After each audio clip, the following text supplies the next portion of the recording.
Welcome to Too Real Live, episode 174. Wow. I'm your host, Dale Wheatley, and with me, as always, Angela. How you doing tonight, Angela?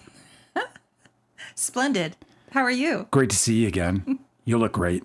Did you have a nice day? Great to see me since yesterday evening when we did this.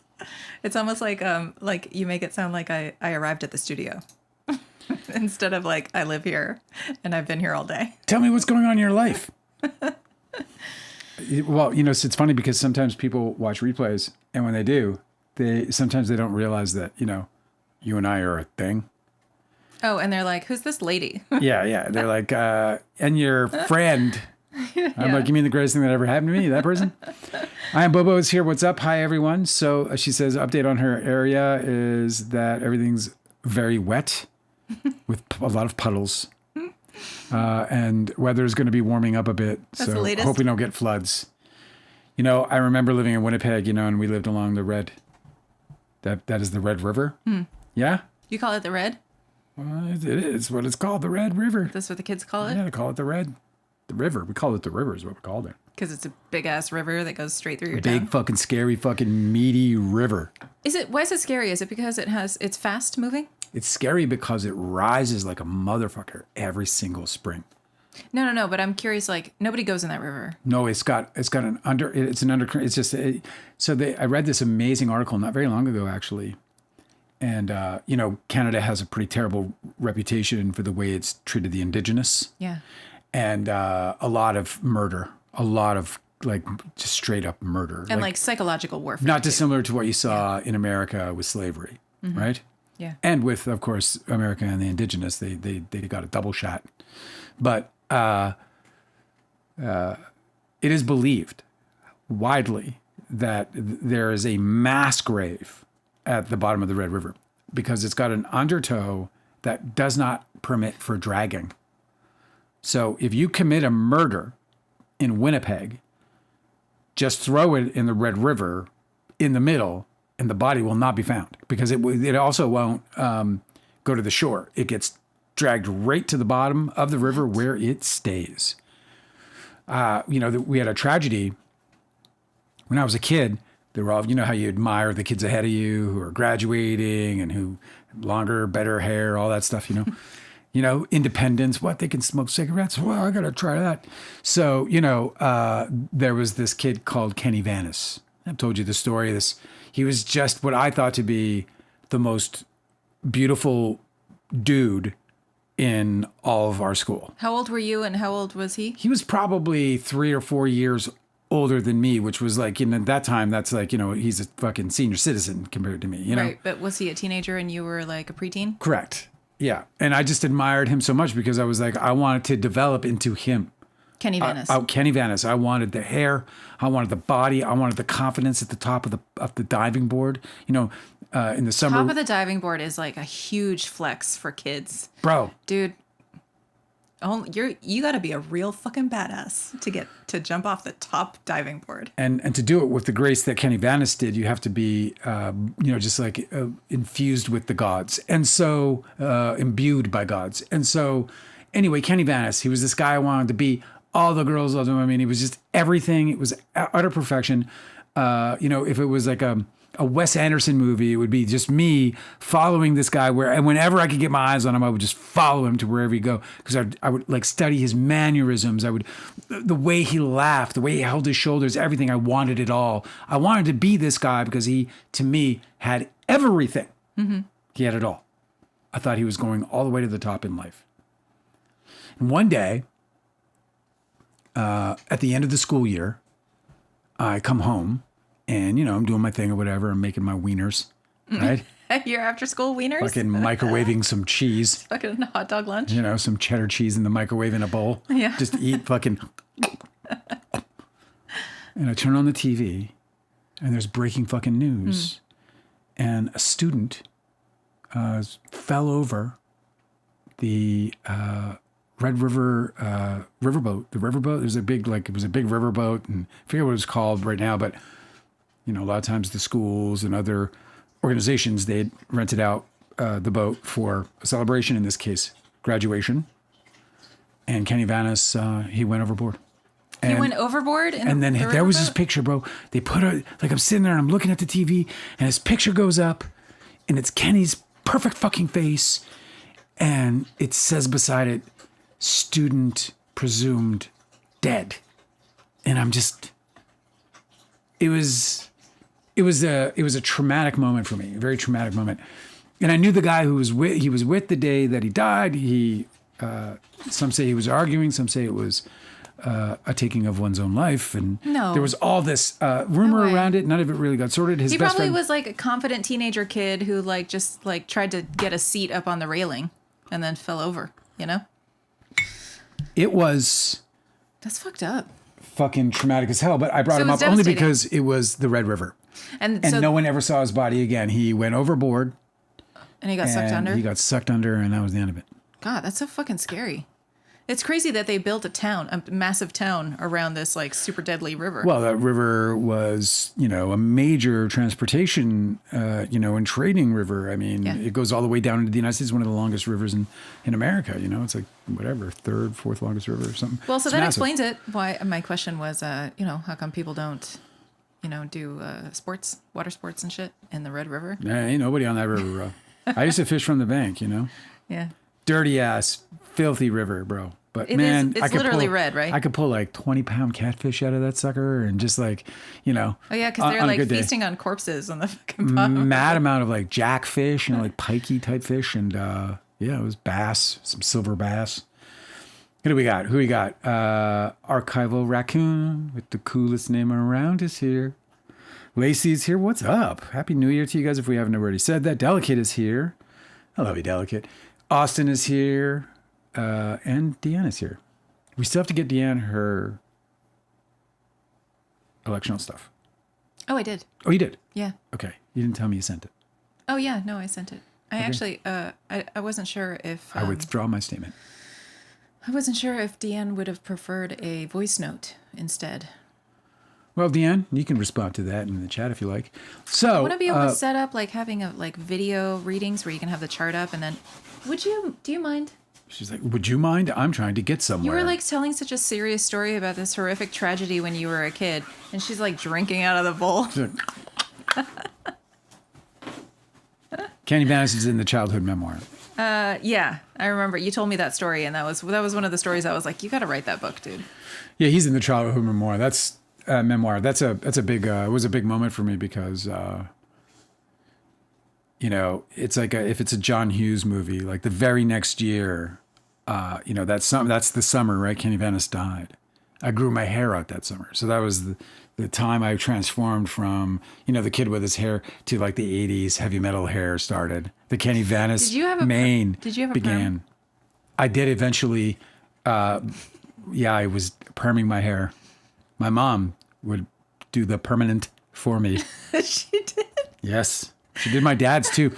My dad used to have my dad had tight curls. What? Yeah, I don't understand what he was doing. He made almost like an afro. Yeah, he must have looked like Shirley Temple. And my dad's one of those guys who has more the hair slick straight back kind of guy, the greaser type thing. Has a similar hairline to mine, the widow's peak thing, but it's straight as a bone, straight as a fucking bone. And my mom would put a little ass and just make it a little afro. I bet she had so much fun. When he was a bus driver. I don't understand why. Because it's not like she had daughters to style. So all of her sons were down for it. She was like, hell yeah. Erica has arrived. So I did, I permed my hair. And I wore stonewashed jeans that were so tight they revealed anatomy. That's the point, right? Yeah. Wore that to school, It just must have been mortifying. Did you ever go through a leather pants phase since you were into metal? Well, not in my family. Leather pants? Oh, was it I ate mac and cheese. It was the 80s though. It wasn't so bad. It wasn't when I told Tobey Maguire in the book that the first 1,000 boxes were pretty good. Yeah, right. I wasn't joking. No, but I was saying it's fine if the answer's no. But I was surprised that your reaction was oh, in my family, you wouldn't wear leather pants. You can't afford leather pants. All right. There's no money for leather pants. Well, it wouldn't be real leather. It'd be man, I would have gotten all Jim Morrison up in that motherfucker if my parents could be I'd have been, my dad would be take them off. I'm never taking them off. They're skin. They're my skin. You can't even take them off anymore because they're all like fused on you with the sweat. This always looks so uncomfortable. Lemonscape 78 up in this house. Good to see you. I always wanted a perm phase, and I could never. Perm phase? Yes, I wanted I had 2 older sisters. Yeah. And they had perm phases. You gotta get the rollers, you know. You don't do the perms. You just do the rollers like before we go to bed. You got to do that. You got to put your hair in rollers. Sometimes they put the fucking little fucking hood on and hook up to a hose. You ever see those in the 70s? Yeah. And then you hook it up to a hose and yeah, it puts the heat air on it. Yeah, it puts the heat on it. Yeah, my 2 older sisters, they were in like junior high and high school. So like they followed trends like that. They went to like a hairstylist and got like the chemical treatment and perm their hair. I always wanted it, but I never got a chance. A friend of mine, I went and saw a friend of mine today. Very rare thing to do, but I went and saw a friend of mine today. And I was up in his condo, and he had our live up in his condo, and he has like a 77-inch television. We were on a big screen TV? Yeah. That's horrifying. My head was so big. Oh my God. Your head was pretty big. Don't tell me. So, but check it out. What was crazy for me was it was like one of them 4K televisions or whatever. Okay. And we only upload to 1080p, and I don't think there was any kind of upscaling. Yeah, because I don't need anybody to see my pores, you know. My God, I thought I was like, you know, I look much younger than I, you know, in my own mind, you know, I'm not, you know, I tell people 55 so I can like, really drop a jaw, you know. But what actually happened is I saw myself and I was like, oh, fuck, that dude's eyes. Look at, I got some ass. I got some wrinkles right around this motherfucker. Yeah, well, we can start doing skincare. We do some lemon, or what do we got to do? You know, put some fucking cucumbers, right? Is that what it is? Cucumbers? It's lemon. Lemon and cucumbers. Lemon's the newest Korean skincare fad. I'm super. Put some lemon right on your eyes. I'm more wrinkly than I thought, you know, because I don't really, you know, even when I'm cutting myself, it's on a little Mac, you know, I'm like, I don't really see it. Oh, when you're I editing. saw myself on a motherfucking big ass screen like that. You said when I'm cutting myself, I was like, oh my God. Oh, yeah, editing. I know, you know, I kept, you know, part of why I had to kind of get off of TikTok is because I would say things like, you know, we shot everyone the next day. Yeah, when you're talking about and then the they film. were like, "Oh, violence! Stop you!" And you know, I'm like, I'm talking about making movies. I'm talking about shooting a film camera, motherfucker. Yeah. But then TikTok would like flag my ass and threaten my mom and do all this shit. They would flag my ass. So Nick Reiner. Nick Let's start with Nick Reiner. Was in court today. He was for his arraignment initially. Yeah. Okay, but what happened was he showed up for his arraignment and he's wearing the like anti-unaliving vest, and apparently he had like newly shaved head. I don't know if he had that vest because I read before. I know he's obviously in garb, but I read that he was taken off yesterday. I read, and I meant to bring it on live, but it wasn't that big of a thing. But that he had been taken off of Suicide Watch. So I don't know. I don't know if that meant that his gear changed or whatever. But he was definitely in prison garb. It might have been that he can be watched without. Like that they can reliably care for him in the prison. But in transition, there's a lot of times where they put somebody in like a room for storage, you know? Yeah. Before they can like get the whole gang together to transfer them to the next room. Yes. And so when they're unattended in those places, it's not the same setup. So a lot of times they'll just revert back to like the super safe protocol. Yeah. So that they can't harm themselves when they're not being attended to in any of like on the way to the courthouse. Mm-hmm. And in the courthouse. He showed up initially with Jackson. What's his first name? Alan Jackson? Is that it? Yeah. Al. Yeah. So Alan Jackson told the judge that he would no longer be representing him. Yeah. And so so Nick Reiner waived his right to continue with the arraignment, and it's being rescheduled for February 23rd because he has to get a public defender now that has to get all brought up on the case. Which in my opinion reveals at least one of the reasons why Alan Jackson is not representing Rob Reiner's child. And Alan Jackson did like a little press conference, right? He didn't take questions, but he was like, he said that he's ethically prohibited. We didn't see any questions. He probably didn't, but yeah. He said that he was ethically prohibited from explaining why he was no longer representing Nick Reiner. Yeah. So we're just guessing. No, but he did say... It's a pretty good guess. Well, we're guessing, but then he also said that Nick Reiner, which he volunteered, would be represented by a public defender. Right. So you're like, okay, well, it's a money issue. We don't... Yes, he's not going to... Like, he's not going to go like... You know, if it was like, you know, he is he has retained new counsel, that would be a different story, because then people would very easily speculate that Alan Jackson was like, I can't do anything for you, kid. You're going down this river, you know? But in this case, in this instance, because it's a public defender taking his place, I think it's very clear that Mr. Reiner has no money. I also think that it was possible that this news happened, that Nick Reiner learned this right before the hearing, because court reporters were saying that he was near tears, like almost. It was a very emotional day for him. He looked like he was about to cry, but he wasn't crying, I guess. My heart bleeds for him. Well, here's the thing, is that if you thought that you were going to be represented by Alan Jackson, and then Alan Jackson shows up and he says, sorry, kid, I'm giving you a public defender, that would make me very emotional too, you know? I mean, I'm not sure what he thinks is going to change about his outcome. He's going to spend the rest of his life in some kind of prison. Well, I think there's an even greater chance now that you see some kind of plea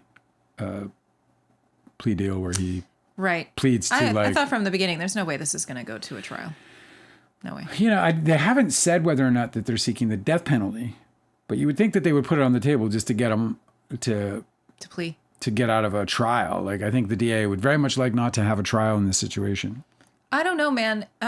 It's the DA. It's Los Angeles, right?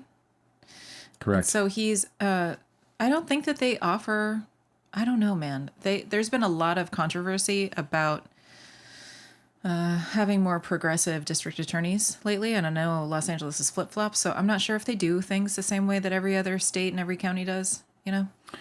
I mean, he's his name, you know, I can't recall, but he said that, you know, he is confident that regardless of who represents Nick Reiner, that Nick Reiner will be convicted for the brutal slaying of his two parents. Yeah, of course. So, well, I mean, I'm saying, like, you know, the posturing is there. And, I also think I think a public defender, one of the first things public defenders try to do is get you to plead if guilty's on the table. He's not like the kind of defense that Alan Jackson would have mounted with regards Reiner's psychosis, right? Mm-hmm. Psychological situation would have been, you know, I mean, you can just imagine, just think of the Karen Reed trial and then just think what he would do with this trial, right? But he wasn't going to get any kind of action. And I know he pro bonoed the Karen Reed trial, but he didn't, because there was a bunch of people who were supporting her and raising money, and he got paid hundreds of thousands of dollars at the very least through those fundraisers for Karen Reed. That, you know, funneled directly to his law firm. So he was paid. Maybe he wasn't paid the same amount, but, you know, I only know who he is because of the Karen Reed trial. It obviously worked for him. Right. He wasn't going to get the same kind of action with Reiner. But do you think do you think Alan Jackson and his team are going to provide for the public defender what they had already, all of their work product already?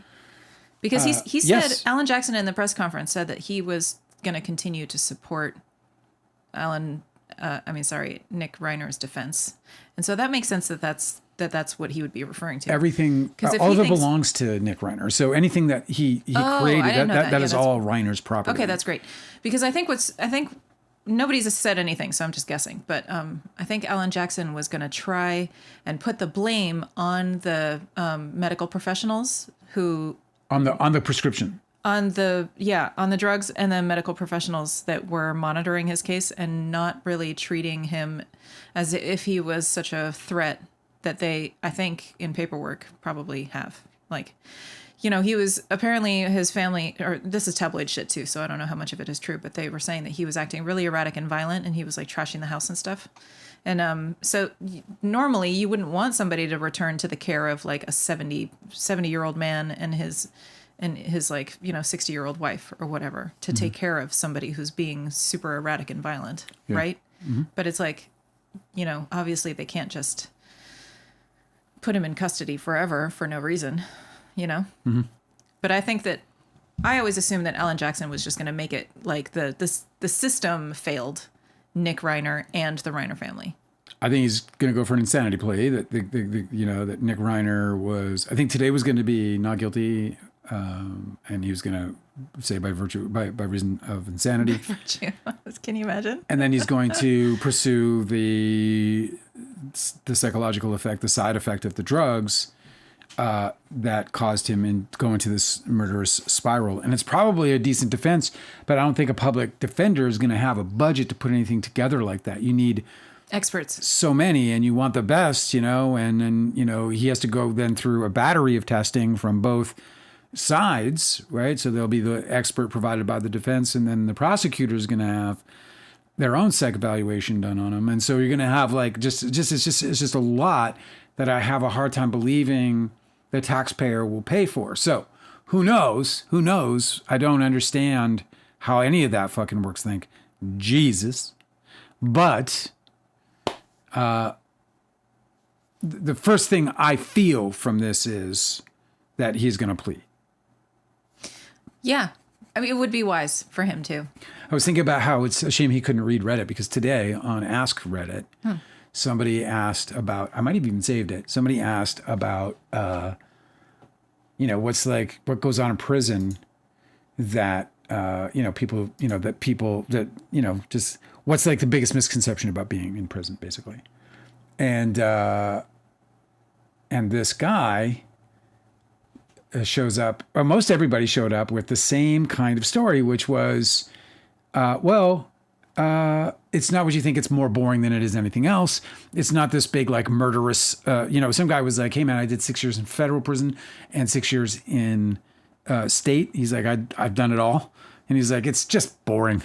It's just boring. We sit around, we don't fucking do anything. We're just trying to survive the boredom. It's like a routine, normal day. Like he said, like, life becomes as routine as it would if you were on the outside, just within the confines of the prison. Mm-hmm. Meaning, get up, go to work, stop for lunch, get back to work, finish work, go home, read a book, hang out with some friends outside. Yeah. Like, it just becomes like a routine life. And he's like, yeah, and occasionally some excitement happens. But for the most part, people are in there, don't want to, they don't want the trouble. Nobody wants trouble. People are walking around prison, waiting to fucking cut the next guy. That's not how it is. Yeah, I mean, the point of prisons is supposed to be that it's like sensory deprivation and, relational like restriction. Like you don't get to have a social life anymore. So obviously fighting happens, and obviously, other crimes happen, and probably more frequently than any of those kinds of things would happen in your neighborhood, typically. But there was a lot of awesome little comments. One of them was like two guys talking about like this white dude. So one guy shows up and goes, I went to jail for a period of time and I had to withdraw off of H. He's like, when I got arrested, I was on H. Did he have any medical support? None. Oh my God. So he said he woke he up. could have died, right? He woke up in the middle of the night in sweats. Yeah. And over him was a straight up fucking, Hispanic gang banger, fucking tatted up with the fucking Bible opening, praying over him. Oh. Yeah. And then another guy said, yeah, dude, I had a guy, when I was in doing my fucking stint, there was this other white dude who also came in on H and had to go through a withdrawal, and an entire Hispanic gang fucking protected him and wetted his head and just went through it with him. Yeah. Basically held his hands. Can you imagine, and he was white dudes. I think that any person with a conscience would actually love the opportunity to care for someone, right? In a prison. Yeah. They probably were eager to take turns caring for him, I don't know. I'm just making Maybe they're caring for Nick. Typically, savage murderers are probably the guys who are least come over here and sit on daddy's knee and let's have a talk, okay? It's probably a little less compassion for him, at least, in the early going. Well, if he was on suicide watch, I don't think that he would have been in general population. He's probably not exactly right. I don't think he's interacting with anybody. Mm-mm. Can you imagine the shock of, obviously, if he was in a psychotic episode and he did extraordinarily violent things, and now he's in prison for it. But he can't call his family and be like, hey, I need some defense funds. He all of a sudden is just a normal guy without any resources whatsoever. I mean, listen, when he used to have everything. My guess is that that's part of what we saw in Jackson's withdrawal today was that, yeah, you guys gonna, you know, he's got legal bills. And they'd be like, well, I guess that's his fucking problem. Yeah. I think he got that's his fucking problem message. Yeah. And spent the last, you know, probably the last couple of weeks preparing him to transfer into the hands of the public defender. Yeah. And he probably had a crying, quivering defendant across from him saying, what the fuck am I going to do now? What the fuck am I going to do now? And if Alan Jackson has projected anything about him and his personality onto us, it's that he has a great deal of compassion. And he came off compassionately in his press conference today, I thought.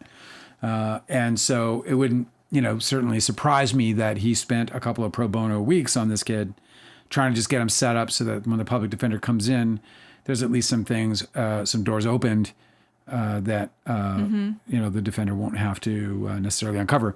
He, in his press conference, he repeated that Nick Reiner is not guilty of murder. Right, because he's saying that he. Do you also think that he's going to say, or he would have said that he was failed by the system? Yeah, I mean, I think it's not guilty by reason of insanity. I don't think it's gonna be more on the drugs and the side effects, and then from the system sense standpoint that the doctor didn't handle it properly, but he might not even go down that road. You know, because you know, you and I obviously don't know how deep this goes, and you know, meds are a fucking wild and weird thing, and the things they do to the brain, pretty intense. If it does go to trial, it will be like sort of, you know, a very small, very slender silver lining that a bunch of public scrutiny will be on these drug companies and how there's all these, you know, that these drugs are prescribed with all these really heinous side effects. You know, crazy. It's all just so crazy. That's nuts. In the chat, we have who else we've got? Lemon Kate is here. 7-8. That's great. She's awesome. That's a great username. Yeah, no. Hanada said, "I'm so curious about my astrology chart, but I'm afraid of bad omens. Like if it says you're a bad person." Let me tell you about. Astrology charts, that's not how they work. No.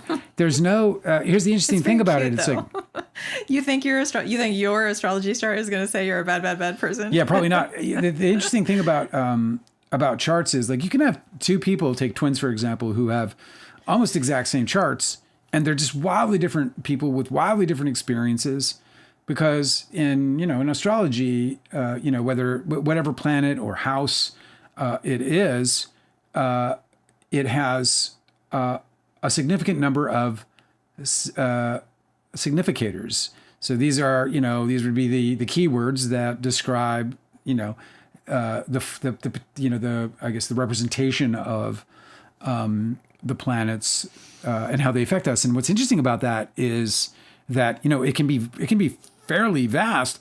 And in terms of the effects, like some keywords might trigger at a specific time in your life and kind of go more dormant or become less prominent in general, and then others might rise up. And this can happen from a bunch of things, but mostly from transits and aspects as a result. So I like to think of astrology charts. They're kind of like a map, right? It's like the transit planets sort of provide you with a forecast of what the weather's going to be like, but how it affects your chart is more like a map that you can follow. Like kind of like if you imagine the constantly moving planetary influence as being kind of like a choose your own adventure. Yeah. Astrology is all about the balance of duality, right? Yeah. So every single planetary placement has a potential good outcome or a potential challenging outcome. Like even if like a malefic planet is putting like a bunch of bullshit in your path, this is the whole debate with astrologers about fate versus free will. Yeah. And how, if the further you go towards the ancients and the Stoics, they believe that everything is fated. But then a lot of modern astrologers are like, oh, well, very little is fated, and we're really in charge of this. Just tells you about your personality. But there's there's varying degrees of both of that argument all the way through. So if you think about it like a choose your own adventure novel, you could be faced with a really difficult situation that if you believe, the astrological philosophy is that the fates have put this challenge in front of you to sort of provoke you to do some sort of like deep learning about yourself or learn some sort of lesson about the world or express yourself in a certain way. And you have the opportunity to choose the right way to go that gets you further towards your path of destiny, or you can choose the wrong way that just gets you off your path of destiny, and it can lead to a lot of pain and suffering. But you'll always have the opportunity when you turn the next page to have another one of those challenges. Like, for instance, I just recently saw a chart comparing two people. So it was like a synastry chart, and these people were in a relationship. And the woman, her Jupiter was in the man's 12th house.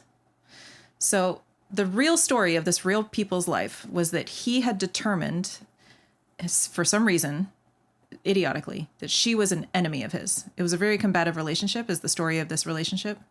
Her Jupiter in his 12th house is the houses of hidden enemies.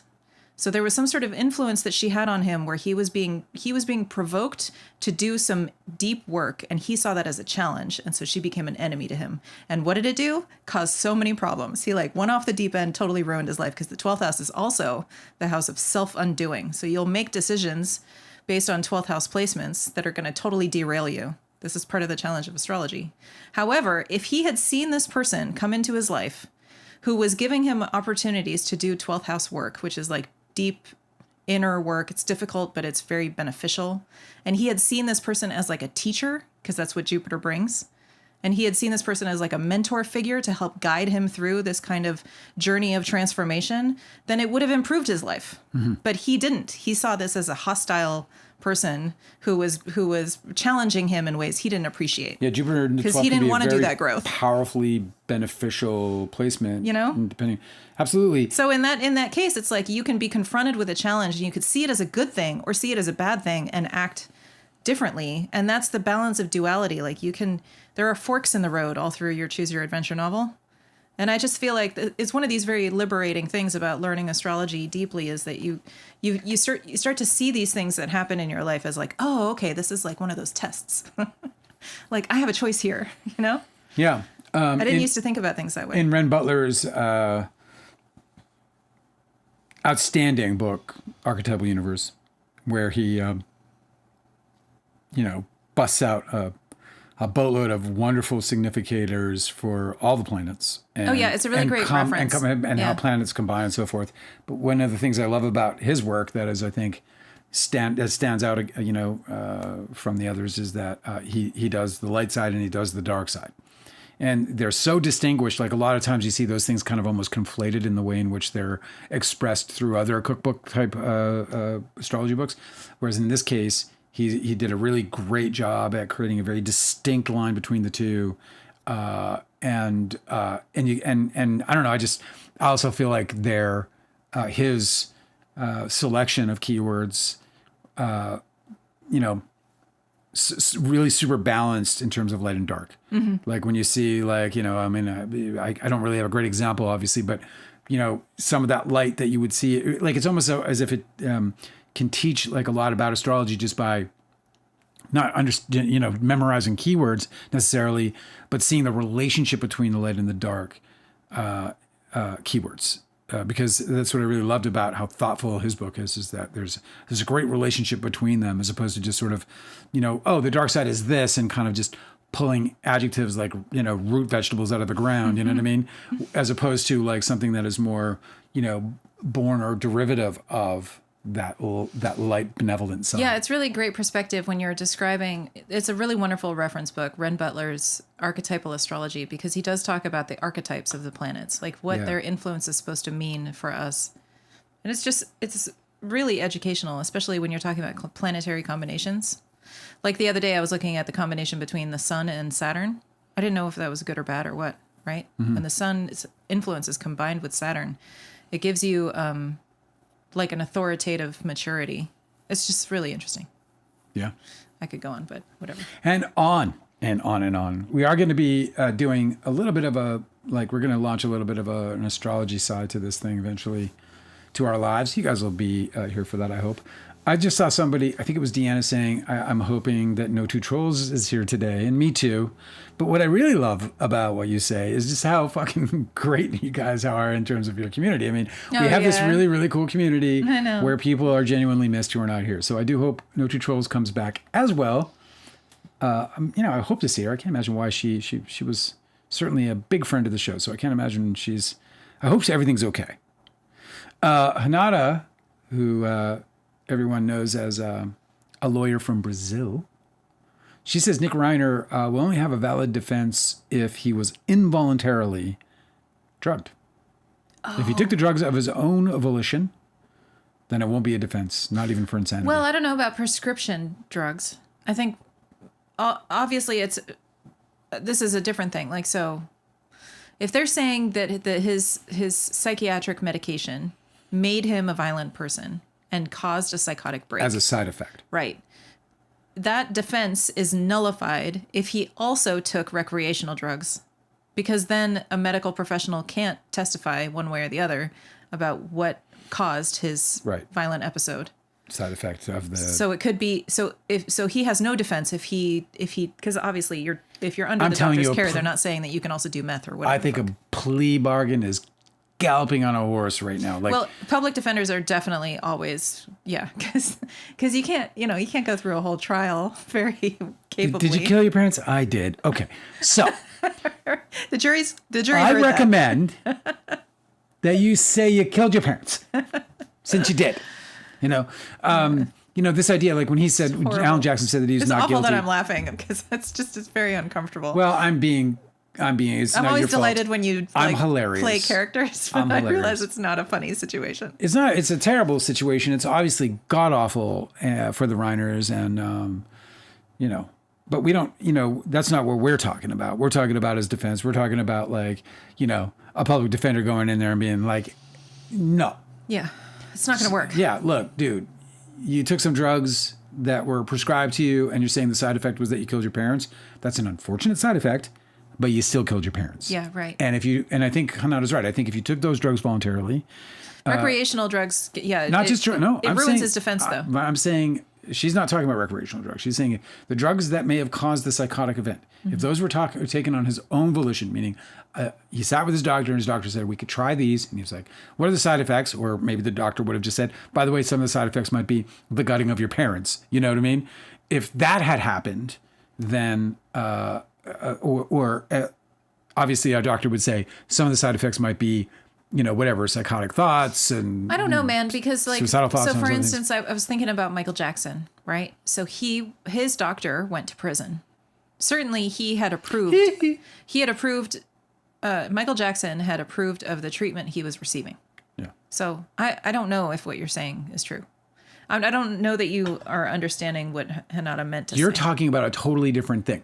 They cannot compare. You're talking about a doctor who was illegally prescribing drugs to his patient that killed his patient. That ended up killing his patient. Right. That's an entirely different thing. Well, I just mean we're talking about a doctor who said take these pills as directed. No, you're right. It's totally different. Yeah. Yeah.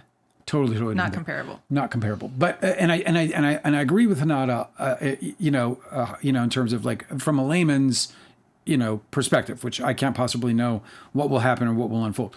But it makes sense to me that, first of all, the drugs that are put onto the market are FDA approved drugs, right? So he's not taking experimental drugs. He's taking drugs that the FDA has deemed generally safe for the public under the supervision of a physician, right?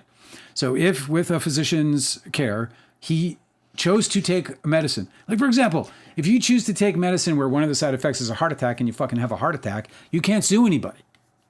Because you were warned. Okay, if that's why they have these super long pamphlets.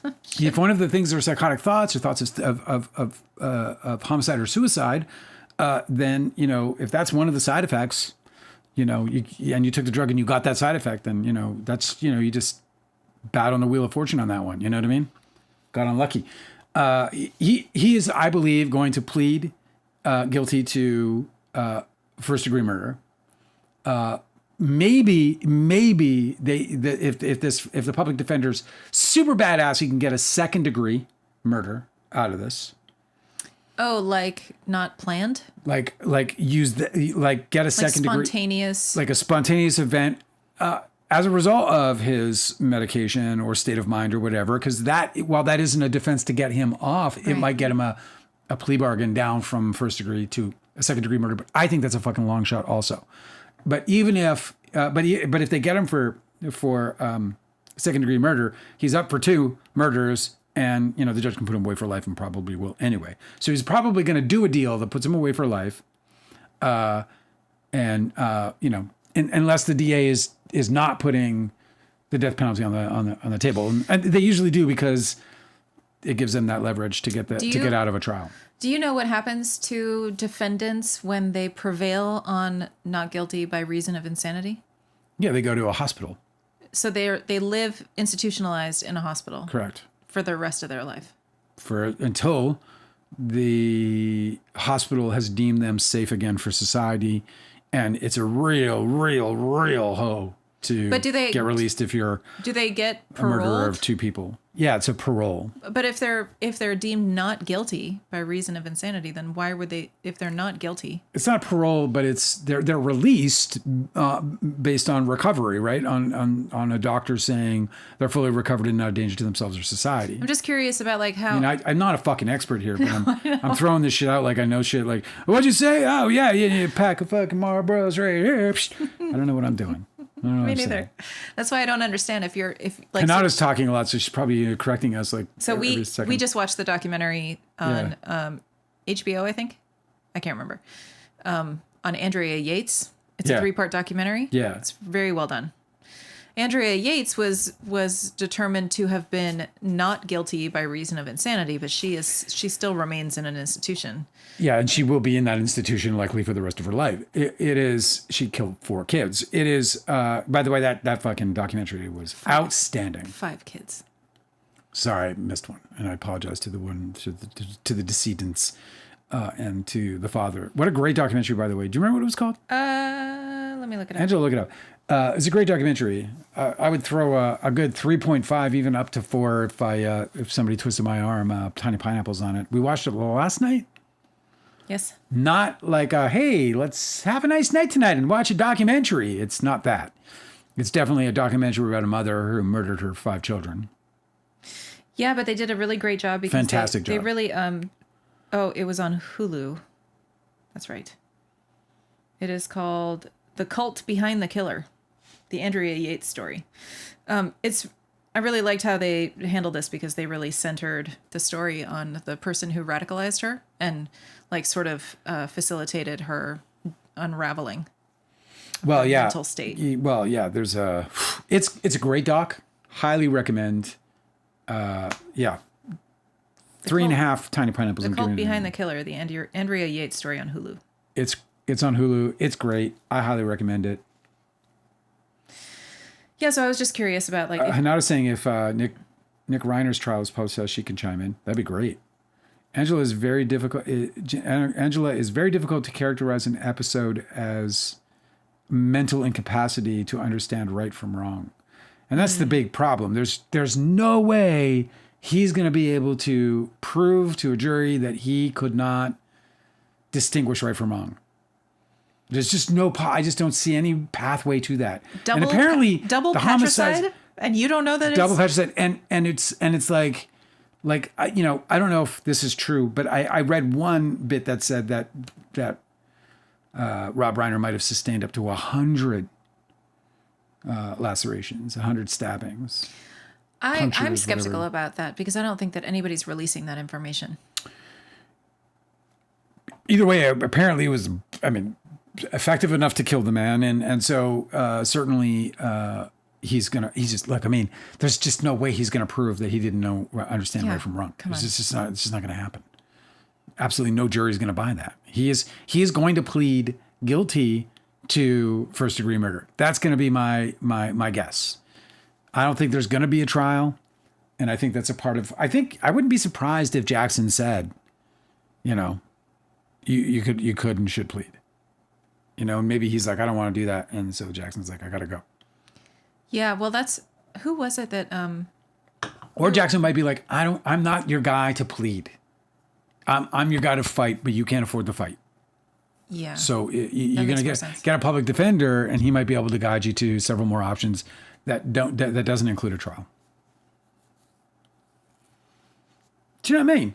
Austin is saying some of the drugs he was taking had black box labels stating a side effect is homicidal ideation, not saying that's the reason, but these are powerful drugs.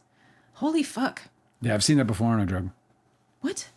When? Not anything I've taken. No, but like on a commercial or Maybe something? accidentally. Can you imagine if they had a commercial where they were like, they had to rattle off the side effects like they do with the, clear skin drugs? Where they're like, oh, man. That's interesting. And I was saying the problem with killing with a knife is that it takes time and physical endurance to move from his fist to the second victim, his first to the second victim, and claim the whole other, like, criming thing was... It's never going to fly. Yeah.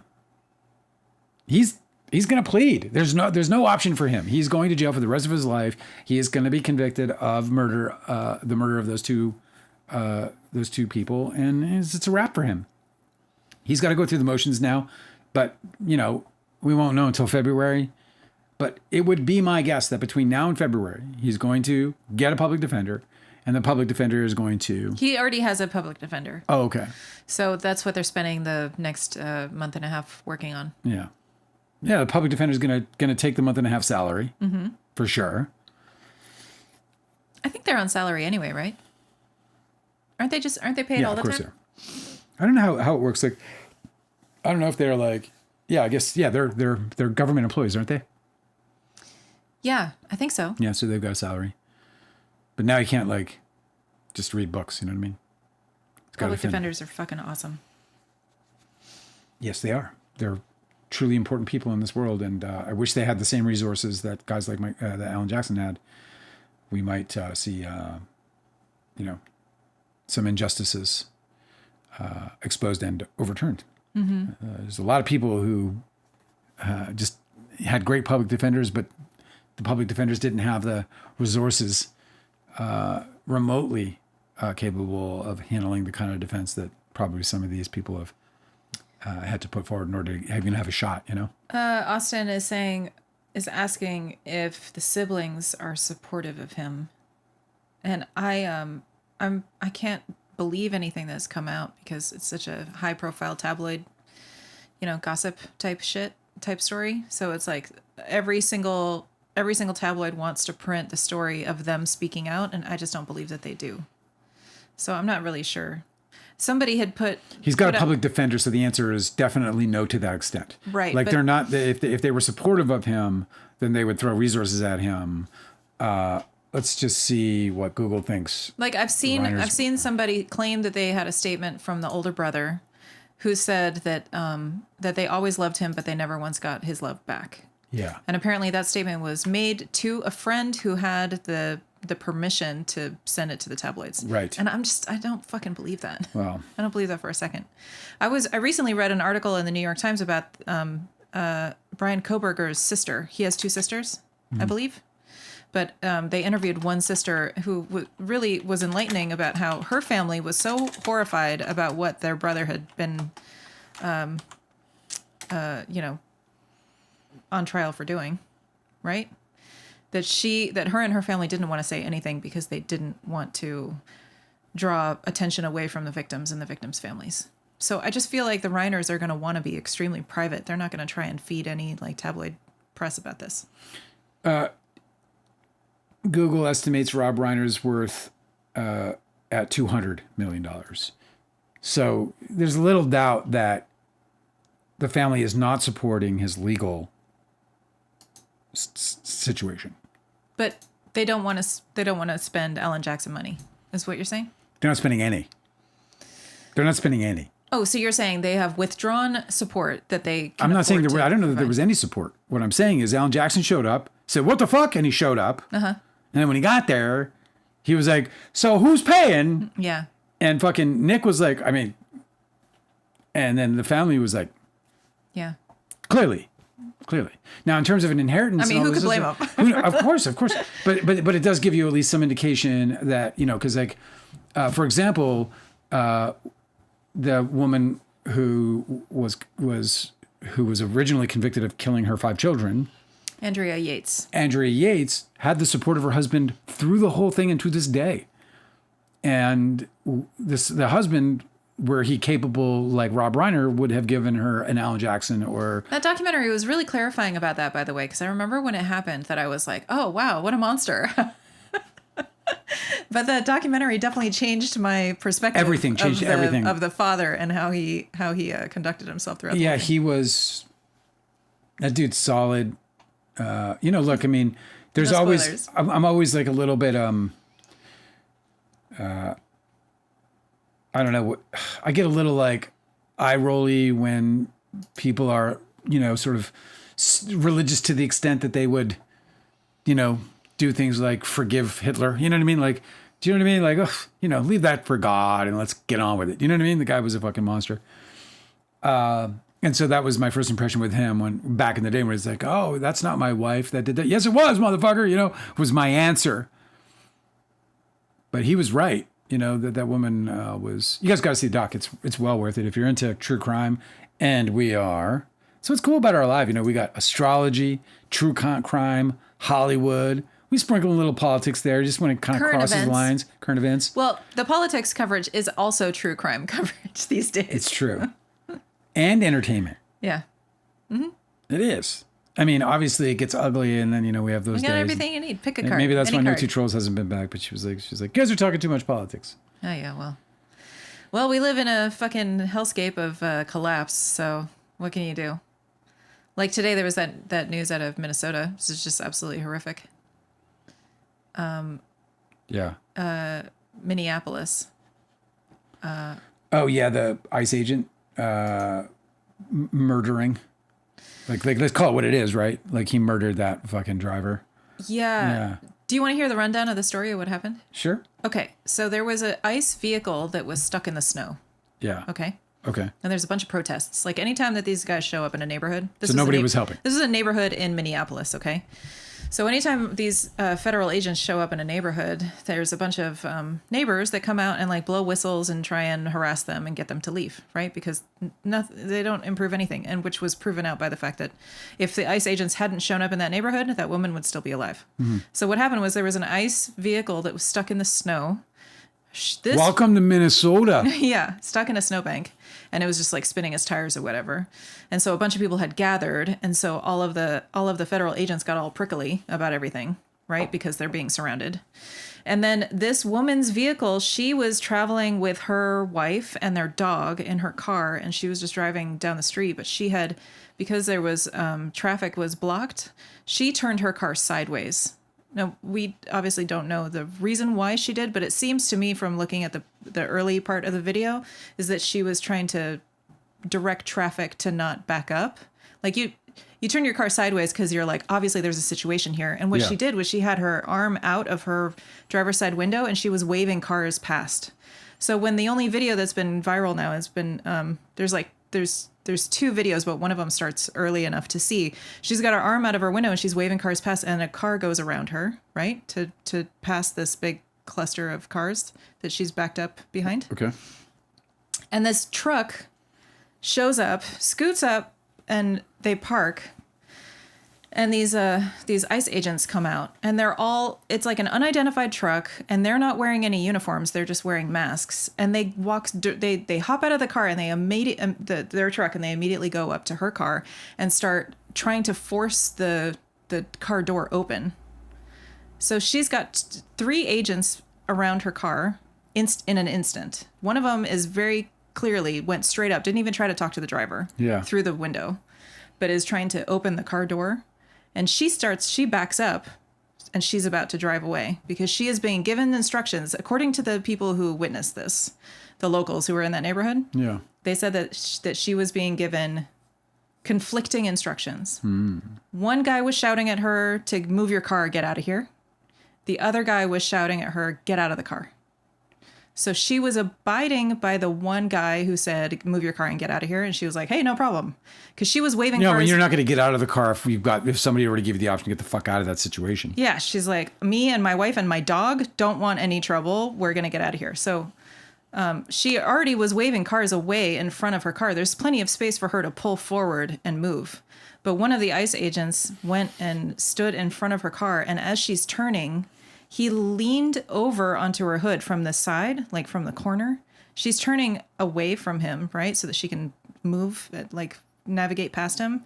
And he leans over her hood and shoots through her windshield. And then as she continues to drive, he shoots twice more through her window. But so the official story is that and she died. The official story is that she was trying to, that he was fearing for his life because he thought he was going to be run over. And the whole thing is like, if you think that if you can step away from a very slow moving, because it was stopped and then it was crawling, right? If you can step away rather than plant your feet and fire your weapon, then I think that the thing that any normal person would do is step away. He evidently did, because he fired 2 shots through her driver's side door when you can see in the videos that he's very much not in danger anymore. So just like everything that happened, anytime any of these horrible incidents happen, the official story is always a fucking lie. And you always have to wait for a little while. Usually I like to wait like 48 hours before anybody is telling the true story. Like, I don't know if you remember when Charlie Kirk got shot, the president did a fucking whole speech where he was saying that it was like radical leftists that did it. And evidently that was not true. Nobody thinks so now, Well, it's a horrible event. And I just, I hope justice is served. I obviously am skeptical it will be, but what a terrible event. The interesting thing is that just this last week, Governor Tim Walz said that he wasn't going to run for re-election. So he kind of doesn't have any guardrails to pen him in from doing whatever the fuck he wants to get these federal agents out of his state. So he's already said that he's going to enlist the National Guard to protect the citizens. And I think that is awesome. And I hope that he does more. And I hope that they really prosecute, because that was being that trigger happy in a neighborhood. There was another pedestrian that was behind her car, 2 other people in the car. None of these agents knew whether there were kids in the car or anybody else. So it's just completely outrageous. And for sure, those agents should be prosecuted. Let us hope that, whatever injustice, occurred is met with swift justice. Mm-hmm. Terrible. Holy fuck. You just, these dark days. And I don't suspect that we're going to see a lot of them. I think we're going to see a lot of them over these first 6 months. Going to be tough. And this is the beginning of that. Yeah. It also just kind of reminds me that it really isn't healthy or good for everybody to constantly be shown every bad news story all the time, obviously it's good to know that these sorts of things are happening, but it's not great for the old mental health, No. I just hope that maybe this changes things about the way that these guys do business, because none of these dudes are trained. Have you seen any of these recruitment ads for the ICE agents? I have. I think I have. I mean, they go through I see these things. Training. I don't know who, because they're so ridiculous that you just don't know. Was this really created by, approved by the government? By, what the fuck? But so maybe I have. I think that they're just recruiting directly from these militias or something, and that none of these guys are trained or know anything about law enforcement whatsoever. To walk straight up to a car and start to try to yank the door open without even trying to talk to somebody. If they wanted her car to move, why were they trying to kidnap her? It's just fucking weird. Is indeed. But the main thing is that nobody would have gotten hurt if those ICE agents hadn't showed up. And I think that that's the main story. Nobody can ever tell. Well, that's not going to be. Nobody can spin the story to make it seem as if the presence of those officers improved the situation for anybody. But that's not going to be. That's neither here nor there. Like that, because the idea is that the obvious thing there is that the government needs to conduct its business, including whatever law enforcement it has to do. So yeah, right. They're gonna, they're not wrong. I mean, you have police, and police have to conduct police business. Obviously, you're not going to find me or most reasonable-minded Americans thinking ICE is anything but a pile of shit organization, a terrorist organization, a domestic terrorist organization, put out in the streets by a fucking wannabe dictator. That I think is most rationally what people will think about when you think about ICE. But they still have the official shield of the United States government, And so then there's a certain right that they have to conduct business on behalf of the government and to so-called provide its citizens with I think, isn't it the Fifth Amendment? safety. I think it's the Fifth Amendment that is like protects everybody in the country from being bullied by police. Fifth Amendment. I can't remember Yeah, I don't which know. one it is. I'm not a constitutional No, guy. me neither. I've never actually read the document. I've read portions of it, and I've never actually sat down and read the Declaration of Independence. Well, I mean, it's like fucking referenced all the time. And even if you did read it, would you remember what sorry. the Fifth Amendment was? You know? Right. But you know what I'm saying? Not the Declaration of Independence, but the other. I haven't read that either. So, anyway. Sorry, I'm not a lawyer. Sorry, I don't know all this stuff. What are we doing here? I know. We're just fucking imposters. It's true. Let's pack it up. I'll sell the gear. No Two Trolls has left us. You know, what's left? Do you want to go on to the lively? We have. I do. So, you know, look, I mean, yesterday I read for you guys my response, which I thought was the best response I ever published regarding this trial to anybody. Yeah. Yeah, I think it was my best response. Look, it's, possibly second to all the, when I pointed out the 5 different pages, thanks to you, Angela, where the judge clearly said that the evidence is supporting Blake Lively and not supporting Justin Baldoni. That was also like, it makes a difference when they're not hearing it from you, but they're hearing it from the judge. yeah, and the worst part, the best part about it is everything. I'm giving them directions.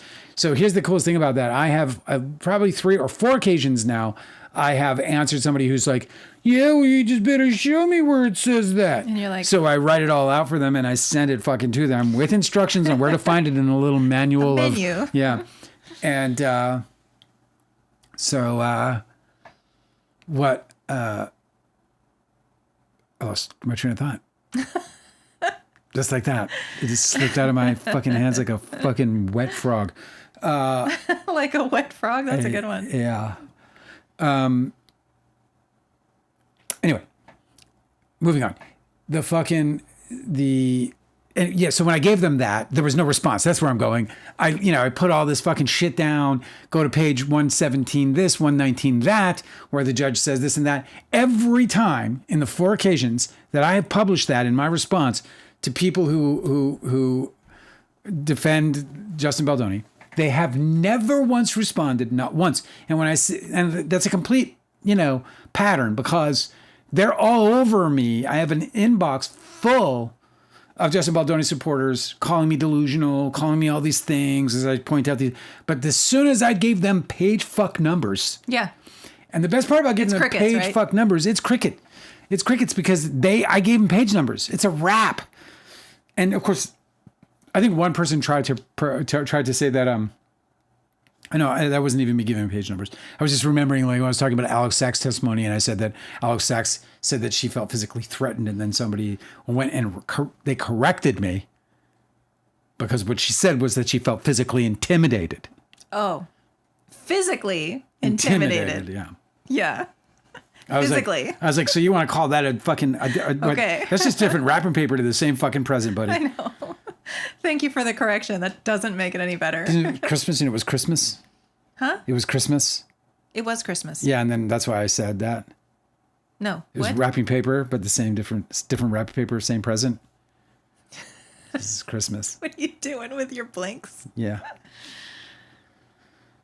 So I guess some experts weighed in. Is that true? What happened was some lawyers, they got together and they said, who's winning this fucking thing? Yeah. Because you need them to see how badly Justin Baldoni is getting beaten by his own guilt. Hoisted by his own petard? Hoisted by his own petard. I fucking love that saying so much. I never want to miss an opportunity to use it. Because it's perfect for Justin Baldoni. I had to look up what it means, just to make sure that I understand this like old-timey saying. It's like fucking medieval English or whatever. Yeah. Hoisted by your own petard.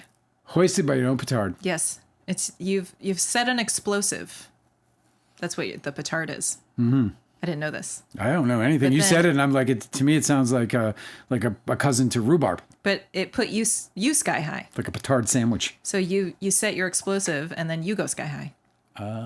You've been hoisted by your own petard. And that's what he did. Well, I love the saying. He told his publicists to bury her. And then look who's buried. Done got himself buried. Done got himself hoisted. Okay.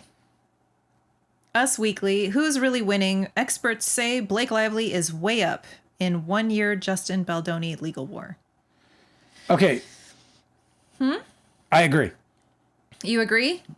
You agree with the experts? I might even call myself an expert at this point. But yeah, go ahead. What began as whispers of a power struggle behind the scenes of a highly anticipated film. Highly anticipated. Everyone was just sitting there like, I can't breathe. I never. Okay. It's since unraveled into one of the most closely watched celebrity legal battles in years, stretching across court filings, leaked communications, and an unforgiving spotlight. Let me just skip this. These writers are so colorful. So you can read it.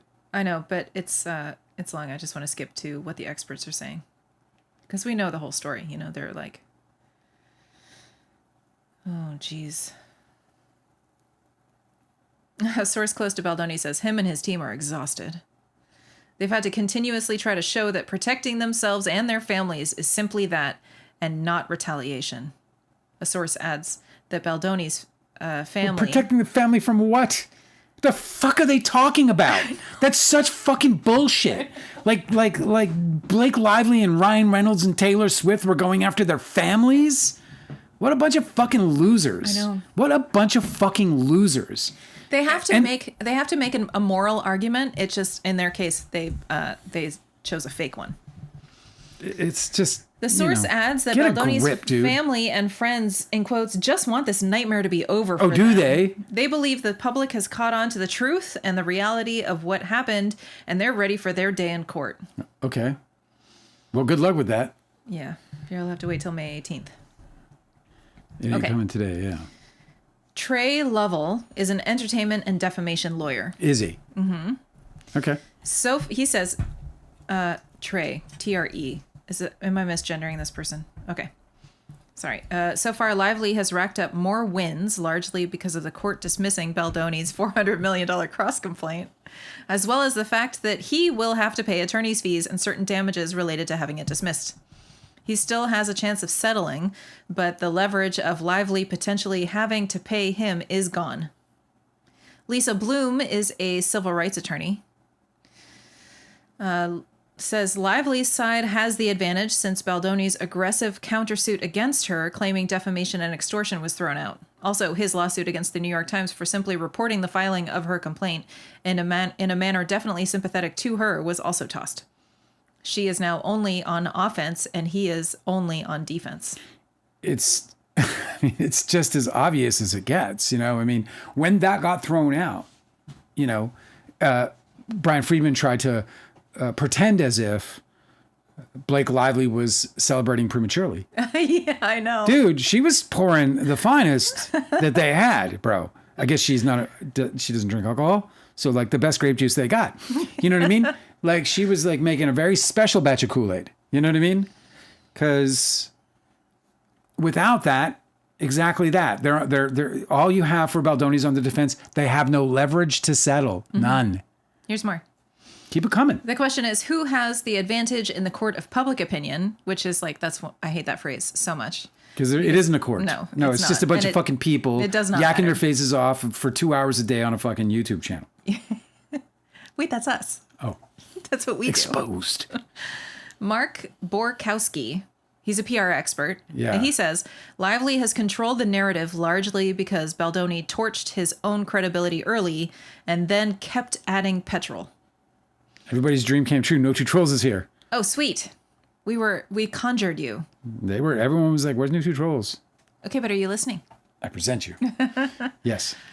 Mark Borkowski, PR expert. Yes. Okay, answering the question, who has the advantage in the court of public opinion? Okay. Listen. I'm fucking listening, Angela. Lively has controlled the narrative largely because Baldoni torched his own credibility early and then kept adding petrol.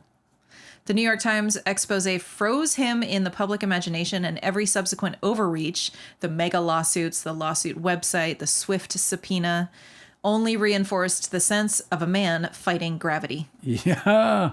On which planet? Lively's camp hasn't been flawless, but they've been disciplined, consistent, and professionally insulated. A year on, the broad perception hasn't shifted. She looks strategic and steady. He looks like he's still trying to claw back a story that slipped away long ago. Well said. Question is... Why can't I be so eloquent? Huh? Well, he is a PR expert. Well, but I'm Dale Wheatley. You're the Dale Wheatley. The Dale Wheatley. All right, the question is, who's winning on your overall scorecard for these experts, okay?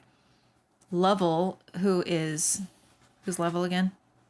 I don't know who fucking Lovell is. Lovell is an entertainment and defamation lawyer. So you know they're good. Okay. Lovell says Lively is up, but she very well could still lose at trial. Bloom, who's a civil rights attorney, said Lively is way up. Baldoni's bull in a china shop tactics have demolished his own side. He lost against the New York Times, lost his claims against Lively, and his effort to depose Taylor Swift was admonished by the judge several times. Ouch. Yeah, I don't. That guy beforehand was being super safe or something because, of course, you can lose in trial. Of course, because it's a trial. It's got 12 jurors. Justin Baldoni might take off his shirt. And you'll hear gasps from the jury box. And the guys will be like, I believe him. That's all. I don't put that on. It's offensive. Put him on. The question is, whose reputation has suffered more? Okay. Definitely mine. Throughout this whole thing. The whole thing has just been a burden to me. No one has suffered more than my own reputation. Well, look how slowly our channel is growing. Yeah, that's true. It's all their fault. Courtney Lupilin is a talent manager. Oh. And she says, directors usually feel reputation turbulence more strongly because the public ties behind the scenes conflict to leadership. Yes, so does the law. Well, that's kind of an actors, absurd statement that anyone has ever said because it's actually not fucking true. The actual truth in terms of public opinion is that unless it's some kind of crazy famous director, right. And even then, if it's a movie star versus a director, movie star wins every time. Movie stars always have the leverage. That's nonsense. Yeah, because Landis, remember, he is definitely responsible for that helicopter crash that, He sure was. And he ended up... That took lives. Yeah, and he didn't face consequences. No, not at all. He was smoking a cigar fucking weeks later, fucking dealing with the insurance company. Okay, actors tend to have more frequent projects and visibility to stabilize their image, so the impact is generally softer. This has also hurt Lively's reputation. Every day something new comes out that doesn't make her look good. Yeah, that's what the smear campaign is supposed to do. Can you read that one again? It's fucked up. Courtney Lupilin, talent manager, says directors usually feel reputational turbulence more strongly because the public ties behind-the-scenes conflict to leadership. Actors tend to have more frequent projects and visibility to stabilize their image, so the impact is generally softer. But this has also hurt Lively's reputation. Every day something new comes out that doesn't make her look good. Yeah, it's a weird way to put it. Every day something new comes out that makes Baldoni look like a liar. It's a weird way to put it because it's that's of no doing of her own. It's because she's not sitting there stepping in fucking shit every other day. It's like, okay, every day something comes out that doesn't make her look good. Yeah, because they're putting anti-Lively content out in the tabloids. It's the smear campaign.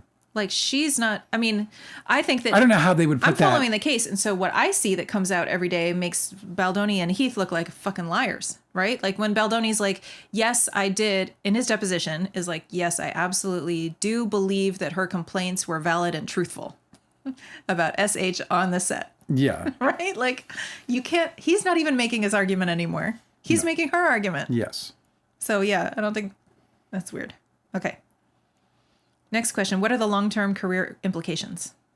What are the long-term career implications? Do you want me to do some guessing? Yeah. Justin Baldoni's fucked.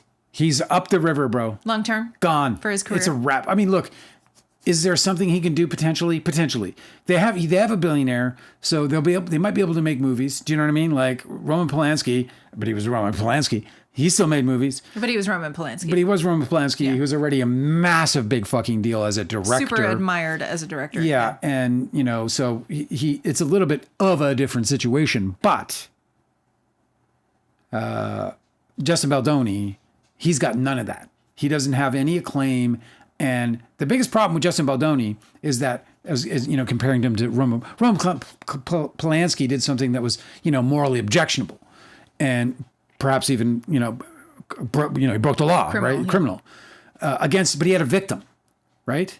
And then he fled. Justin Baldoni, the director, got into a dispute with his actor. And in the process, her reputation, we all watched, was practically destroyed. Directors are held, they hold in immense care the reputations of their talent. They turn almost into parental figures in that way. They're there to protect, defend. They're there to elevate. And revere in many ways, really. If you think about directors and the way they speak about their talent, it's in reverence of the talent.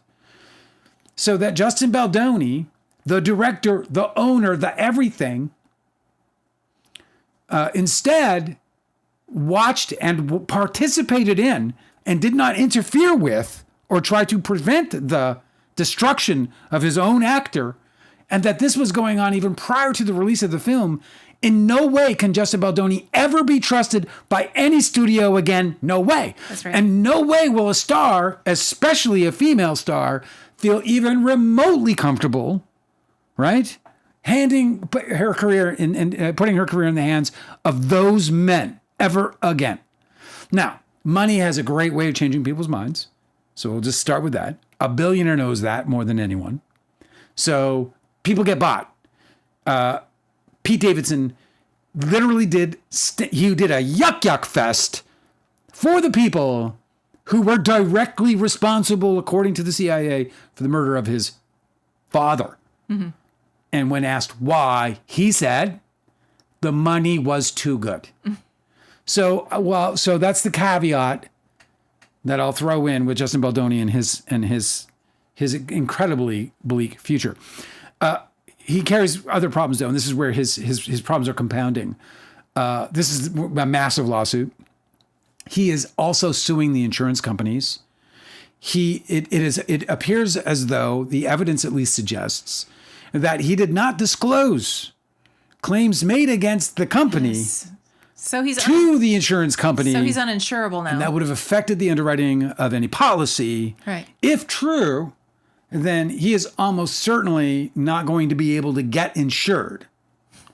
They go, insurance companies put you on a motherfucking list, bro. I can't believe what a mess he made. It's like, get a DUI. I got a DUI many, many decades ago. Yeah. But when that happened, my insurance company, though I'd never been in a car accident, never got a speeding accident, never did anything wrong, they dropped my ass like that, boom. It's just really, shit is over. It's so interesting because I understand that you have very real barriers to why you can't just make films and be an independent filmmaker like you want to be, right? Because you have this very infamous dispute with DiCaprio, and he influences enough people in the industry that you won't be able to get distribution for your film. Right. But imagine being fucking Justin Baldoni, where he was like, oh, why can't I make another movie? Well, I pissed off like every insurance company. Yeah. I pissed off every fucking studio. I lied to them or whatever. Every star is never going to work with me.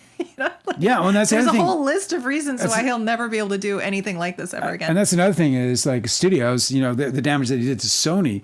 Well, there's a very small number of those. Yeah. There's like 4 or 5 majors, and they're getting consumed by these billionaires now. Right. And so they're getting absorbed into these other conglomerates. So those are disappearing, but even the ones that are left are very few and far apart. So it's a boys' club, and he's pissed off the head boy. So yeah, dude. So you can continue with the article, but that's this talent manager answering the question, what are the long-term career implications? Yeah. This talent manager, Lupilin, said they were part of this huge legal public battle.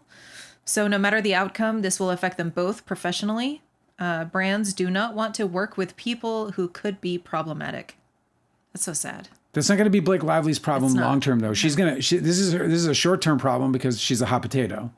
But she'll come back. Will she fully recover? I don't believe she'll fully recover. However, she's got this really strange problem with the fucking trolls, right? So there's a bunch of these really hateful troll accounts that are just like bullying her. So for the holidays, are you listening? I am. She posted on Instagram like a reel of all of her favorite pretty things that she discovered in 2025. And on every picture of something that she's posting, whether it's like jewelry or housewares or whatever that she thought was really gorgeous and cute, she has the maker's Instagram ad. Right. Yeah. It's really awesome. So she's promoting everybody that she's putting it all forward and she's really publicizing people's really great handmade work. Lovely. It's really awesome. Yeah. However, they're posting this on all of the pro Baldoni like hate Blake Lively subs, and there's a bunch of people who are going into those accounts by the makers and then bullying them for it. Yeah, when they have nothing to do with that's any what we're of this. dealing with. Is, it's fucked up. Yeah, they're nasty. It is difficult. This person who's a talent manager is right. Like, brands might not want to align with her because they don't want the blowback that Justin Baldoni's fucking troll farms have brought out. It's crazy. There's more. Do you want to hear it? Yeah, give me more. Next question is, does the trial delay signify anything, and who does it benefit? Does the trial signify The trial anything? delay signify anything? You said that it was because the judge has crime cases, and he's going to deal with criminal cases. Well, that's on his what the docket. judge said. Yeah. Yeah, the judge said that So criminal that's what cases, it signifies, was that the judge didn't criminal have... cases take precedent over Yeah. civil cases, Right. despite both being of immense importance to the people. He was like, look, there's no doubt that this is an important trial, but criminal always takes precedence. Yeah, because defendants Have a right to a speedy trial. Yeah, that's right. They have a constitutional right to a speedy trial. John Carpenter, who is a lawyer, co-founder... And a great director. He's a co-founder of Carpenter and Zuckerman.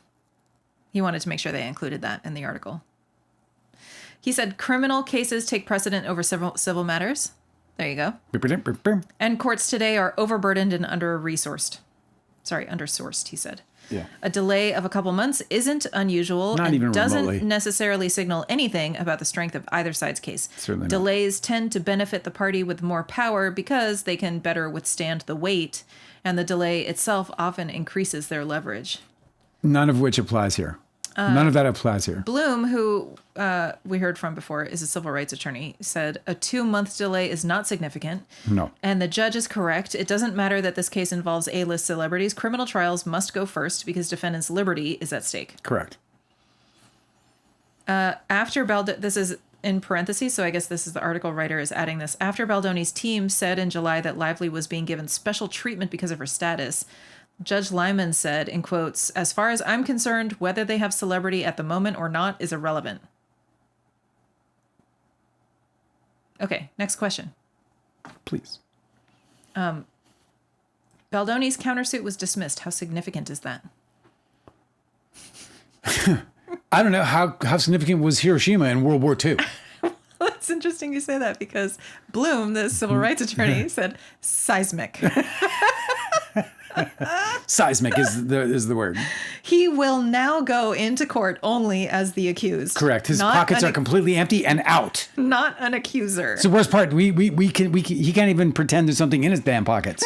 He got nothing in his pockets. Lively will not be required to pay him anything, and he could be ordered to pay the $500 million in damages she says she can prove. Have you heard this number before? Well, that number is... It's a bit. Yes, I have. You have? Yeah, of course. I don't remember hearing 500 million. Yeah, no. Oh my It's God. well, it's the punitives. It's the actual losses. The losses were 30 million, Yikes, which everyone bro. took a shit over. And I was like, she made $30 million on it. Ends with us. Seismic. Okay, here's another question. I don't know how long this goes. Sorry. It's okay. We got time. We got time. Does the judge appear more skeptical of one side over the other? Answer yes. He warned Lively and Baldoni about trying the case in the press. Of course he did. The answer is yes. Yes. The answer is that... Very clearly. Yeah, that was all handed down in the Taylor Swift action and in the dismissal of the $400 million lawsuit. But his bias isn't relevant. Right. So it doesn't matter what the judge sees, but for the fact that, or says about what he sees, but for the fact that we have a man who, in his place, his job is to understand and interpret facts and the relevancy of those facts to the causes. And without question, Judge Lyman has said unequivocally, there's no arguing his own words, that the facts are in Blake Lively's favor and support her claims. Thus, he kicked the $400 million lawsuit out because it was based on garbage. And so while his opinion is clearly, his legal opinion is clearly more toward Blake Lively than it is Justin Baldoni, it doesn't ultimately matter if it goes to trial because it's going to be the jury that decides. Lovell, the entertainment attorney, says that the judge is taking a shot across the bow to make sure that out-of-court statements and publicity don't get out of hand. In high-profile cases, it is not unusual for a judge to dissuade trying the case in the press. Bloom, who's the civil rights attorney, said that Baldoni's using the litigation for PR showmanship. For sure. And then Us Weekly author is just adding this context. In May, Lyman struck a letter from Baldoni's team that accused Lively of extorting Taylor Swift for support by threatening to release private texts between them. Lyman called the filing an attempt to promote public scandal. Yeah. So yeah, he's definitely taking one side. And Bloom continues, when a lawyer loses credibility with a judge, it's hard to regain it. It's so bad. And the client suffers. We'll see if the judge's frustration with Baldoni's team doing the very thing Lively accused Baldoni of, which is smearing her in the press for accusing him of sexual harassment, whether that spills over into the trial. Getting admonished in front of a jury is devastating. Devastating. Next question is, what should we expect at trial? And this entertainment attorney, Lovell, says... Hot dogs here! Pepsi here! Popcorn here! A lot of bad takes from pro-Baldoni content creators. We know that much. Oh, my God. There's going to be piles of that shit. The judge is bought. Yeah. What should we expect at trial? Lively will have a difficult time proving her case. Yes. This is not a typical office workplace where physical touching and romantic conduct would clearly be unlawful. This is a movie set for a film based on domestic violence, which requires touching, physical contact, and kissing. I don't think it's as difficult as, who is this speaking? This is the entertainment lawyer, last name Lovell. Yeah, this guy's like super conservative. You know what? I wouldn't have him represent me. He's just too, he needs to fucking man up and take a fucking side here. But he's too conservative. He needs to man up. Seriously though, I think he's being far too generous to Justin Baldoni here. I don't think he also does a poor job of making his point by making the opposite point. So he says the relationship between Baldoni and Lively at the beginning of filming will also be key. They were playful with each other and opening up about private things, or was it more of a professional environment, thus making intimate questions offensive? Well, you see how there's a change there, right? Yeah. Because she was like, oh, this man is making me uncomfortable. This is harassment. So it's not like she had a combative relationship with him from the start. Yeah, but the problem is... He changed her mind. The problem with this entertainment attorney might be that they don't really fucking know what's going on because it's not Blake Lively. There's a preponderance of fact here. There's fucking Blake Lively. There is Alex Sachs. There is... Isabella Ferrar. There is Jenny Slate. So there's a and the Alex Sachs thing to me is utterly explosive.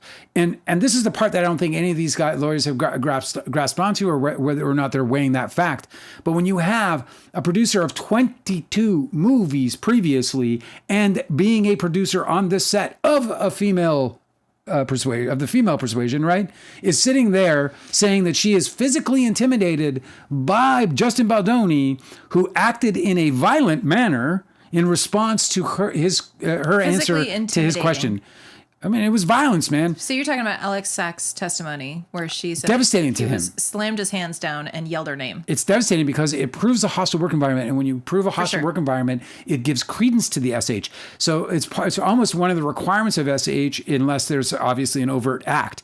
But one of the sort of tenets of proving that, especially in a situation where you have multiple incidences that aren't necessarily, that are cumulatively super bad. In other words, the acts themselves aren't like this horrendous act, like smacking butts, you know what I mean? Yeah. But, you're doing things like you look sexy and, all these other inappropriate comments and actions that they've taken over, while individually aren't these like massive SH claims. When you can prove a hostile workplace and you include these multiple instances with multiple women, I don't think that her case is so hard to prove. We'll see. I mean, all cases are hard to prove because you have a defense attorney ripping credibility apart, right? Yeah, and a jury, finding loopholes, and a jury who you can select but you can't control. You know. And you have you have the incredible variable. So another question, another answer jury. to this question: what should we expect at trial? This is the Bloom, the civil rights attorney, said, "Trial lawyers start anew when they walk into trial. Lively's team must remain humble and vigilant. They must sell her, an A-list celebrity, as a relatable sexual harassment victim.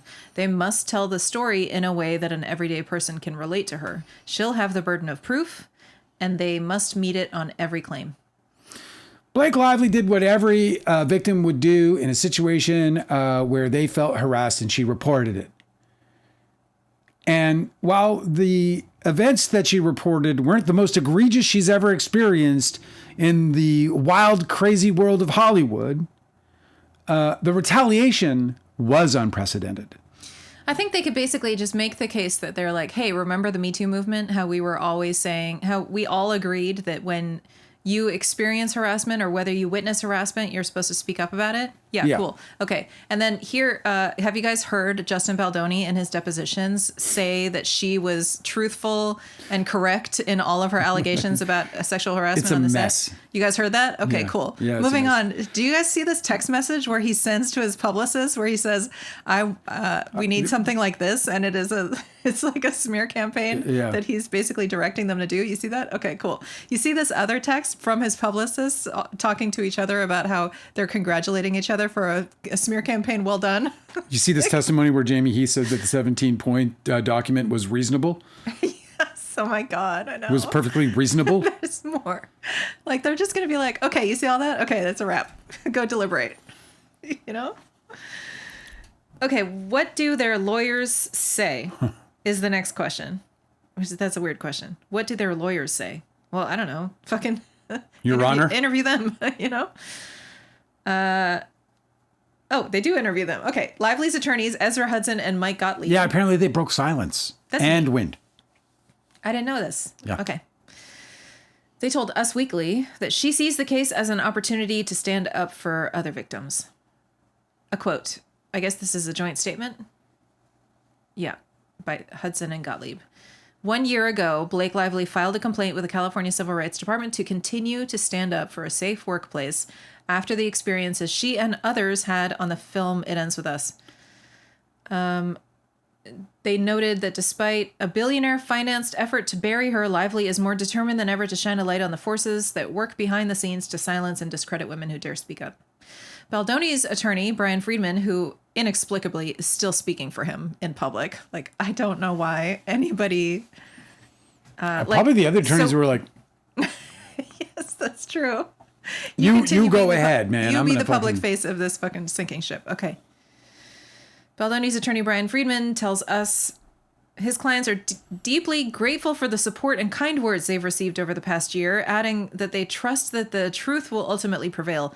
At the same time, Friedman says, we recognize that there are many other issues affecting the world that deserve even greater attention and compassion, particularly at this time of year. We hope the focus remains on supporting those in need it most, those who need it most, and that we continue to look out for one another. He's just like, hey, if you guys would just like focus on something else. We're getting smoked.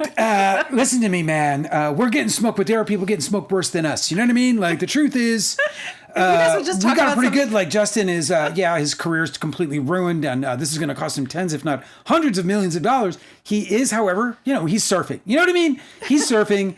And so ultimately he's good. And we saw Blake Lively. She's clearly shopping a lot. Maybe it's on the internet because things aren't going so well there in public, but there are just worse things in the world, than Baldoni surfing and Lively shopping. And like, maybe if you guys could like focus on some other stuff so that you would stop like learning more and more terrible things being exposed about my client, that'd be great. What about this explosive testimony by Alex Sachs? Well, you see, there's a genocide going on. It's just, the guy is, well, what's interesting about his response though, because let's put that juxtaposed to Brian Friedman when he was running the show solo. Because remember that Baldoni hired the big shot off of Diddy. The Diddy's big shot. What's her name? Like big I don't fucking remember her shot name attorney. because I haven't seen any filings from her. I don't recall. That was like a recent. Because I think Addition. she's on the strings. She's doing that part. Oh, And Friedman's doing this now. No, that's true. He has been a little bit more muted. Entirely changed. I noticed. Listen to what he just said there. He fucking deferred it to fucking being thoughtful for others. Brian Friedman.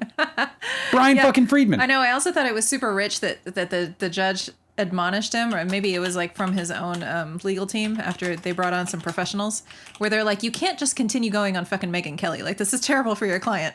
So then what does Brian Friedman do? But he like stages some like influencer running up to him to ask questions that were very clearly prepared. We should have gone over that. I think her name was Tenny Garagos. Garagos? Garagos. Of Mark Garagos Yes. family? Yes. Wow. Yes. It could have been Alexandra Shapiro. That's who it is. That sounds more familiar to me. I mean, Garagos is a famous name, but... Why? Wasn't he on the O.J. Simpson team? Really? Mark Garagos. I don't recall that. Look him up. Well, I'm busy. Okay.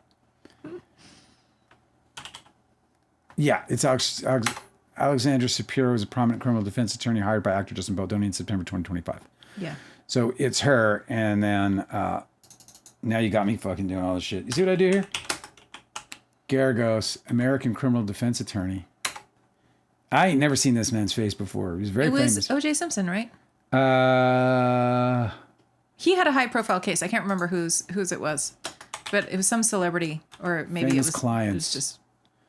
Michael Jackson, Oh, well, there you go. Chris Brown. Oh, this guy, he's okay. So Winona Ryder, Puffy Combs, Hunter Biden, Oh, okay. So it wasn't O.J. Scott Peterson, and the Menendez brothers. That's how I know him. This fucking guy, bro. I know him from the Peterson It's case. gotta I be think. such a weird life. You'd be like, eating your fucking prime rib, living in your fucking mountain of gold made out of people like Chris Brown and fucking. He's on Baldoni's team. Scott Peterson. Oh no, sorry. His daughter. His daughter is on Baldoni's team. Well, that's kind of cute. She's in the family business. Nepotism, baby. Hey man, I'm a fan of nepotism. People are like, nepotism. Fuck that, bro. I wish my dad wasn't a trucker. You know what I mean? Totally. Or if he owned a fucking fleet of trucks, that would have been sweet. Mm-hmm. Now my dad was like a straight up worker bee, you know? He's he's just a straight worker bee. He gambled his money. He didn't fucking buy trucks. He couldn't understand the idea of investing in himself. Motherfucker. Okay, let's see. Austin is asking, have you seen Side Effects, the Soderbergh movie with Channing Tatum, Catherine Zeta-Jones, Rooney Mara? No. Where is she purposefully took psychotic medication that had a black box. I'm watching that. Side Effects. It's immediately. A 2013 thriller, which can be seen today. Watch now on. I don't know what that is. I can't believe there's a Soderbergh movie I've never heard of. I even watched Haywire. He's so prolific, it's ridiculous. I haven't seen most of his movies at this point. Was it called Haywire? The Gina Carano movie? I don't know, Angela. I don't know. Gina Carano. Soderbergh. Remember that time when he had Traffic and that other one at the same fucking time? Yeah, Haywire. Oh, Haywire had some fucking awesome. Soderbergh's from Atlanta. Scenes, Did you know that? What? He's from Atlanta. I didn't know that, no. Yeah. Steven Soderbergh's from Atlanta. It's so weird. We've lived here for like a minute. He was born so I don't care about Atlanta. He was born January 14th. January 14th. Mm-hmm. He's in Capricorn. Like me. Why did you mention that he was from Atlanta? I'm just like Steven Soderbergh. Just because that's what I saw it, so I just said it. I kind of just say things sometimes for no reason. Let me see. Oh, damn it. I lost my place in the chat. God damn it. That's it. We're gone. I'm going back up. Yeah, so... okay, cool. I definitely got to do more Soderbergh. Thank you for the recommendation, Austin. Yeah, American Nightmare is another one, by the way. American Nightmare? Yeah, we got another recommendation by the chat. It's a streaming series. It's true crime documentary. You know we're going to get up in that Austin shit. said, American Nightmare, it's maddening and excellent. I'm all in it. I'm ready. I'm going to lick my fingers. I'm going to pop me some popcorn. You know, I really, on the topic of drugs, like pharmaceutical drugs. All right. A really, really great documentary. If you guys haven't seen it, is The Pharmacist. I love that one. Oh, fuck yeah. I thought it was so incredibly directed. Yeah, that's Netflix as well. Yeah, it's a really good one. The cast of American Nightmare is hilarious. It's all these people. It's crazy that I know these people. Henry Lee, Nancy. You don't know who that is? No. He's an expert. He was in the O.J. Simpson trial. Nancy Grace. Of course, you know who that is. Yeah, of course. Anderson Cooper, but I call him Coops. I just know these people. It's so weird. I'm into this true crime nonsense. Hinata said that, Dale, about those people who were like swarming you, and then when you finally give them like proof, evidence, Yeah. they drop. Yeah. They drop out. And Hinata said, Dale, I think that they received directives from Melissa Nathan. Do not engage. So do not engage.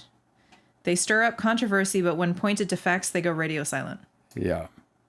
That would make sense, that would be their strategy. Yes. They don't want to give you any oxygen if you're actually showing supportive information of Lively's claims. Yeah, dude, it gets shut down fast. It's Yeah. like, it's over. It's a wrap. It gets downvoted into oblivion, like every statement I make on that channel. But it gets like no action as soon as I drop facts with reference. There's citations. No Two Trolls says, hi, hope you're having a gorgeous 2026 so far. It's a bit of a dumpster fire, I gotta be honest. Yeah, dude, people are getting shot in the face, and 2026 is fucking countries weird are being already. invaded. It's only a week in. I'm not digging the vibes, I gotta be honest, guys.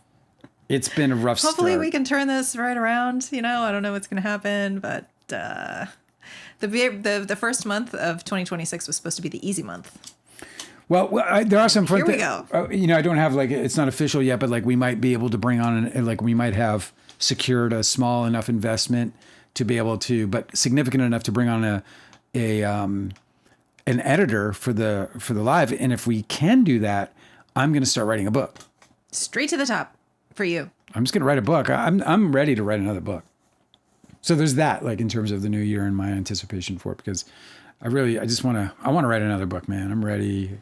Just do it, man. Nobody's holding you back but That's you. not true. You don't understand. These fucking artist types.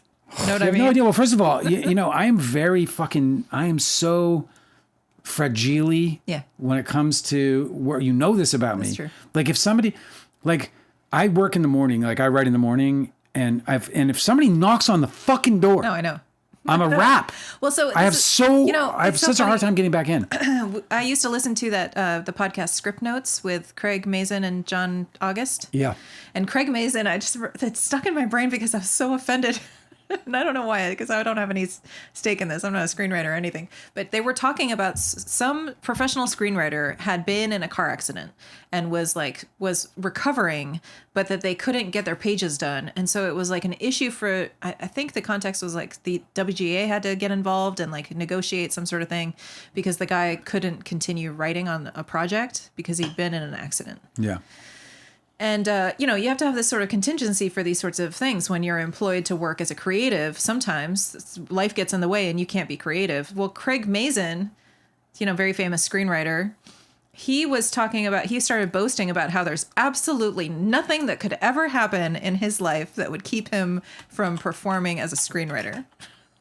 Like day to day, going to work, getting his job done, nothing could get in the way of that, he said. And I was like, how much do you want to bet that he has a wife at home who is exhausted, Exhausted. has to take on the burden of every single surprise that comes their family's way so that he can focus on his work. And then he gets to boast that he's just got this like incredible superhuman ability to focus and get his work done, I just thought it was the most arrogant thing where I was like, wow, like they were talking about the context of a guy getting in a car accident and being bedridden while he was trying to heal from injuries. And he was like, oh, well, that wouldn't stop me. You know what I mean? So it's just so funny when like creatives are like, I get it that creative work is very difficult to do and maintain and be productive at every single day. But can you imagine having to like sit and talk with somebody who just like would not allow that kind of discussion whatsoever? Yeah, I mean, it's... Oh, I'm better than everybody else. I would never let a car accident get in the way. Enjoy your bubble that you live in, you know what I mean? He wrote The Hangovers. Craig Mazin? Yeah. Yeah, he also, I think he wrote I think they're garbage. the Hangover movies. Oh my God. He wasn't the only writer of those, right? Well, he wrote, I don't know. He wrote part 2. He wrote part 3. He wrote that really awesome TV show. Everybody thinks it's really great. We should probably watch it about that nuclear facility. What's it called? Yeah, Chernobyl. Yeah, I don't know why I blanked on the name. What's that place where the elephant's foot? What was it? Where you just walk past it and that guy died. It's Russian, okay? It's not top of mind. It's Ukrainian. Ukrainian. Yeah, it's Ukrainian. Got it. You getting there? Anyway, apparently, so he wrote that show. He's also working with Pedro on which is very much not like the Hangover trilogy. Or is it a sequel? No. Hangover 1 and 2 or Hangover 1, 2, and 3? He wrote 2 and 3 and Hangover 2. So the first movie I was like, okay, whatever. So he's not a great comedy writer, but and then Hangover 2 was one of the worst movies I have ever seen in terms of writing. I thought it was hot garbage. I guess I'm never going to work again. I know. I just I'll never work bashing again. Craig Mazin. He has a lot of he wrote a bunch of the scary movies. Scary Really? Movie 3, Scary Movie 4. Like these are getting like 5.1. Like Don's Plum, which has Leonardo DiCaprio promoting the hatred toward it for decades, has a higher rating than these movies. Well, but he fucking works. he goes to work bro. every day. I mean, maybe Chernobyl's a big deal. People love it. Yeah, I know. It's like one of the biggest ratings I've I'm ever actually seen. surprised to hear that he wrote comedy movies because everybody's so everybody adores his TV show writing. He's a fucking successful guy, let me tell you. Very successful.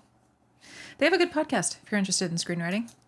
I don't know if you're interested in screenwriting. I think it's helpful for people. Yeah. I mean, I can't do it, but it's helpful for some people. Mm-hmm. You know, I think it's a thing. I have no comment. It was good. Look at John August. He's a big deal for me because he created Fountain, which is Final Draft in me. I don't like Final Draft. Is Fountain specifically screenwriting software? No, it's screenwriting syntax. Oh. And then you can use various different kinds of software that will interpret the syntax and then format your script according to industry standards. Yeah, that's very cool. And it's wonderful. And when I taught at the University of Georgia, I was like telling everybody, really try to learn Fountain because then you can become. It's free too, right? It's syntax. So yeah, syntax is free. I'm sorry, you keep saying that as if I understand. Syntax is just using words. It's it's a form of syntax. So it's organized in a way that can be interpreted by software. So it's totally free. You can. Oh, so it's like a formatting tool. It's pure. It's a form. Well, it's written in a way that is interpreted through an API that's very cool. So anyway, because I know formatting is a huge barrier for people getting into screenwriting. And the other thing that I loved about it, what I loved that he did was, as Final Draft, which is the industry standard software for screenwriters, they just keep adding shit. And then you open up Final Draft and it has 50 different things that it does.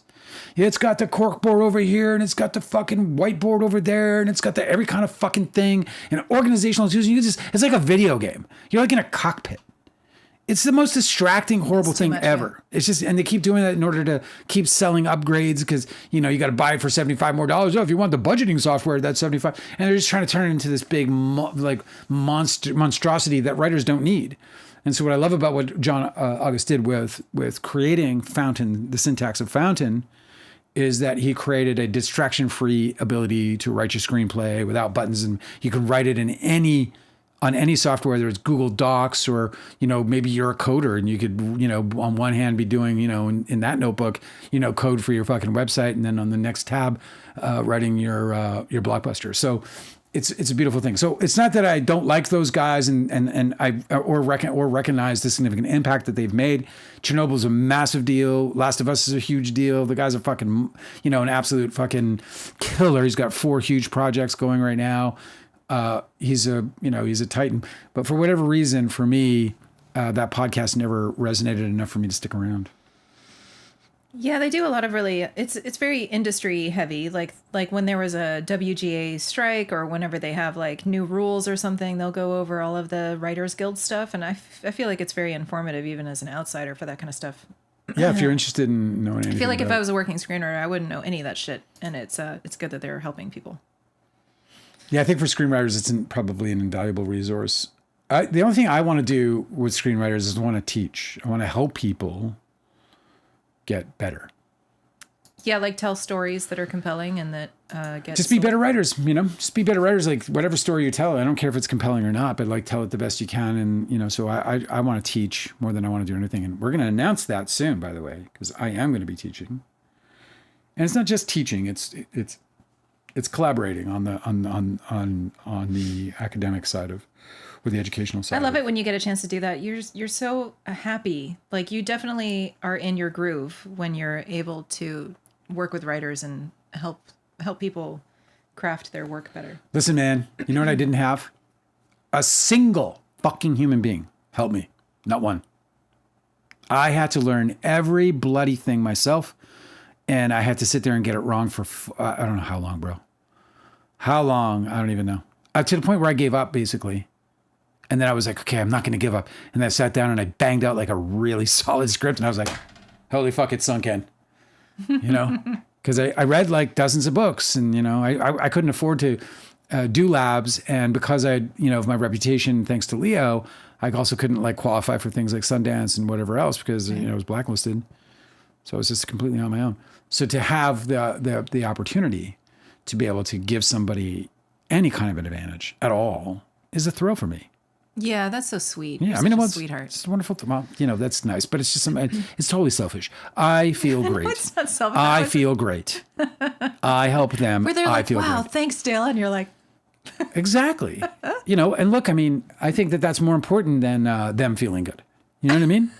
yeah. No, it is because it's my motivation. Do you know what I mean? Like, I want to one day I would love to, I hope that I live long enough that somebody somewhere down the road where any part of my work had any kind of impact on them to create something that not only are they proud of, but the rest of the world embrace. Mm-hmm. Like, I don't know. I have all these stupid legacy things. Like you said, you're like, why do you bother with that? I guess I do. Part of the reason why I do is because I think like I was born in Winnipeg, Manitoba, Canada, in a fucking little tiny fucking niche corner of it where nobody was ever going to be anything.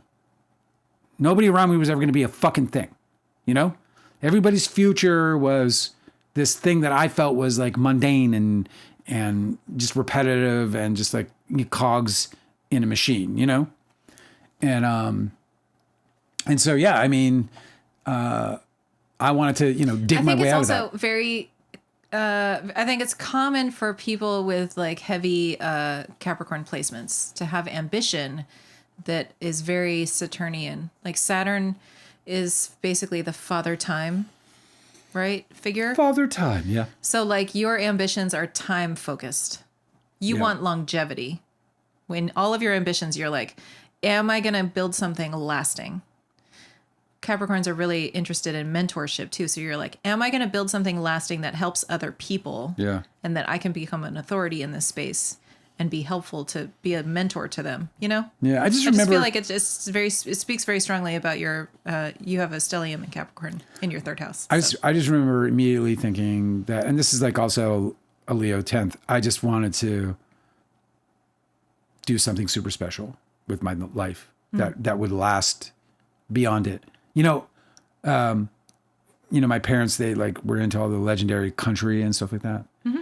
And so like whenever somebody major died, like an Ernest Tubbs or, somebody like that, that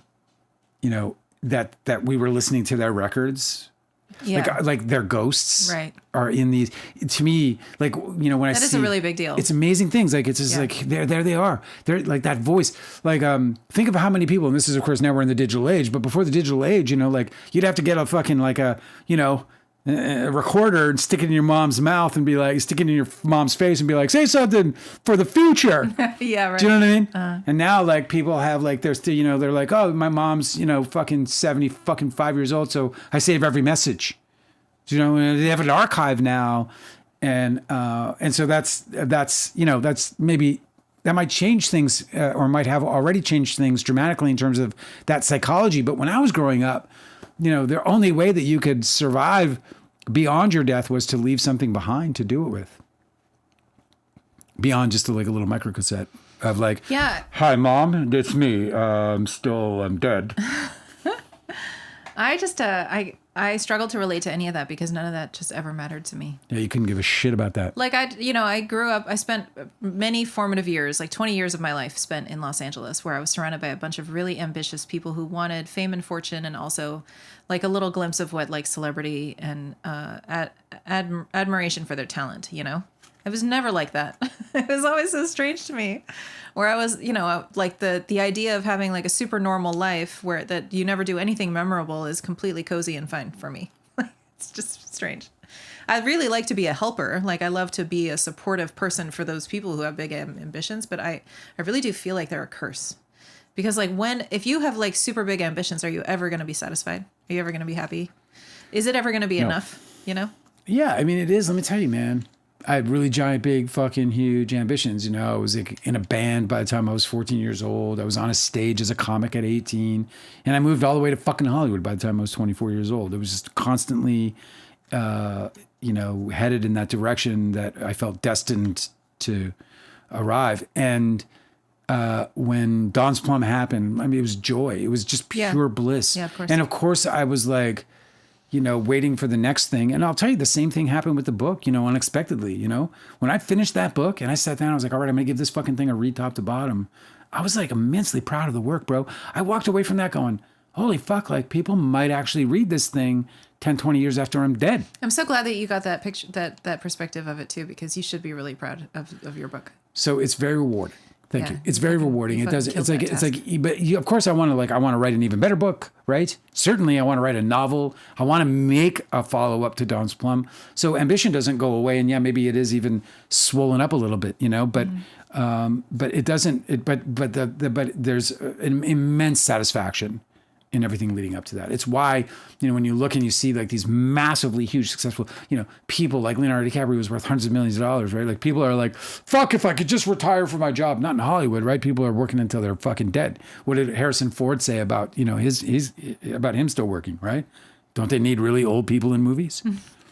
Because it's fucking fun, because they love it, because it's not work, it's their joy. But and everything, especially when you're a massive star like Harrison Ford, everybody loves him. He's working with a bunch of people who are of the age where they grew up watching him and idolizing him in Star Wars. Yeah, no, he's an absolute icon in every possible. So it must just be really nice to just hang out with all these young people who are like ogling, awestruck. I mean, shall we hit the chat? Yeah, this is a really funny conversation. What's up, Cosmic Urgency? Hanada said, how the article said that Baldoni's team was reporting that Baldoni's exhausted. Yeah. That poor Baldoni is just exhausted by this whole legal fight. Should have thought of that when they fucking offered you a document to sign. He could have like, spared his energy by not filing a frivolous lawsuit, but hey, whatever. Yeah, or not hiring Melissa Nathan in the first place. Right. Or he could have also taken the olive branch that they gave and negotiated with that in good faith. Right. So Hanada said, instead, Baldoni is exhausting. The man had his psych team coordinate with his legal team. Yeah. And then Deanne said, Baldoni's ego was what the issue was. He cannot accept responsibility. Hanada, imagine having to consult with a medium as a lawyer. Give me one second. Said his therapist coordinate with the legal team. And Deanne said, no, not his therapist, his psychic. Yeah, no, his psychic. Come on, man. Doesn't he have a psychic, a psychic intuitive or something? Yeah, he's got something. There's a text message that the pro Baldoni people love to share as if it's evidence, which is absolutely not. But Baldoni is texting someone who is not party to the case and not involved in the filmmaking, whose name I can't remember, but it's texting someone saying she's trying to take over the movie. Okay. And that's what they use as evidence, just him complaining to a rando person. But apparently that rando person, and I don't know if this is true, but apparently that's his psychic intuitive, that he is texting to complain about Blake Lively doing something she's absolutely not doing. What a fucking head case this guy is. Yeah, no, it is so perfectly described as him being exhausting. He is the most exhausting. Yeah. He's exhausting. Reading his testimony was exhausting. Or like reading his messages to his prayer group, where he is constantly asking them to make him feel better about a situation that he doesn't necessarily have to feel bad about in the first place. Dude, she had to put no crying in my fucking trailer. Like, if that's not exhausting. Oh my God. Like, literally, like, I forgot you about are not that allowed to one. come into my trailer and cry. And that makes perfect sense because she's like, I'm an actor playing a role in a movie where I'm supposed to be doing very emotional things. I got to prepare. I have to prepare and I have to like marshal my own emotional strength for this product. This project. It made me feel a little insecure because I got emotional when I was preparing Jenny Lewis for her. She probably was like, "Oh my God, this guy's fucking." You know what she said in her dumping on me. deposition? Huh? She was very complimentary to me in her deposition. In her deposition? I wish I'd read it. I don't have it. Cosmic Urgency is getting a little life. It's waiting for him at the library. 720 pages, he says. Speaking of crying in your trailer, get ready. You know, look, I mean, that movie or that book is not a book that, you know, everybody loves. I absolutely loved it. Did you sob? Were you bawling? Dude, I don't know how you didn't wake up. Because you were reading it in bed? Because it was hitching. Because I was like it was that book. You were doing what? I was also like, How was it? How'd it go? I was also depressed. Yeah. So I don't know if I would have the same action, the same sort of reaction as I did in that moment. But it's a difficult and lovely. Everything I've heard about that book is that it is devastating. Like, you'll cry for sure. I loved it. I haven't read her new book because it's like, oh, it's another mountain. And my massive, oh, look, Dime Beth is here. My big giant book last year was, I only read one epic a year. Last year it was Lonesome Dove. This year I think it's going to be The Count of Monte Cristo. Oh yeah, that's supposed to be a good time. No Two Troll says, my partner works in film here too. And this is why I love Dale and Angela's channel because it's so on point. Yeah. Well, that's cool. You guys are in the biz, hanging out in the biz with all famous people. You're on point. I feel like more often than not, we're like, I don't know what's true. I don't know what I'm saying. Right? Don't we say that a lot? I don't know if I would ever describe myself as on point. Well, she's talking about the vibe. Mm-hmm. She's talking about that, you know, whatever. Hinata said that Baldoni's a man-child who is always needing to be praised. Yeah. He couldn't take someone else was being praised. They had beef with Brandon Sklenar being mentioned. They took my credit away and they put me in the basement. Like, I mean, who the fuck says that about? Like, what dignified filmmaker would even approach that fucking bullshit? Austin says, I bet Baldoni cried that Lively had better chemistry with Brandon. He seems sensitive to that. Why does Colleen like her a bit more than she likes me? Oh my God, I know. I can't believe he complained about that. He was like, I feel betrayed. Brother, she doesn't owe you shit. You know he's a fucking head case when she says, when she's making a stupid metaphor about her friends being dragons and she being Khaleesi. Which is like, oh my God, if somebody told me that, I'd be so excited. I would be a grin machine for the entire week. Did you not see what Khaleesi, the power she had? Yeah. I'm like all about it. I'd be She's like her big celebrity friends are dragons. And she says that she's offering them to me and that they can be my dragons too. I shall prepare your throne. Yes, exactly. Inside my castle. I will learn all about dragon care and feeding. And he's worried about stupid shit like his fucking credit or, his cut, which, I mean, I understand that to a certain extent, but, the idea that he was trying to project on to her or anyone that his cut, was better than theirs, sort of, it just showed that he didn't understand anything about the position that he was in. Oh, I want to ask you. So No Two Troll says that says their partner is a best boy in lighting here in New Zealand. Oh, cool. Did you get to hang with a best boy or two? I love best boys. You do? Yeah, they're like the key grip. What does the best boy do? They're like the key grip of lighting. So what does the key grip do? You have so the best boys they do all the electrical. So they key grip is electrical. Well, no, key grip is not electrical. Key grip, forget the comparison. Okay. A best boy will do things like tap the electricity. They're in charge of the power. So the gaffer says, I want this, that, and the other thing, and they're going to put out what they need for light. Yeah. And a best boy will make sure that they have all the right power. And that's really important too, because like in some instances, they'll call for certain kinds of lights that require a certain kind and an amount of power, a certain amount of power. That's interesting. And if they don't get it, like for example, we were working with Randy Quaid and Nevi Quaid. And we had a great gaffer. He was like our gaffer best boy because it was a tiny production. And the gaffer, Cool Breeze was the gaffer runs the lighting. Yeah, it was Cool Breeze. Breeze. Yeah, and so we had all these practicals. For those who don't know, are lights that would appear to be normal lights, like in a lamp or whatever. Yeah. Like a desk lamp, say, in an office scene. But you put really bright bulbs in them fuckers, right? You put 100 watt or 200 watt, like hot fucking bright ass bulbs.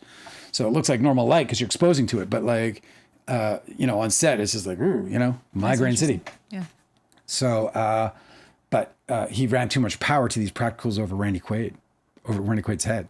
Twice they burst. Twice hot bulb over his head. Like raining in his hot hair. glass on in his him? fucking hair. We're not insured. Oh my God. Cool Breeze.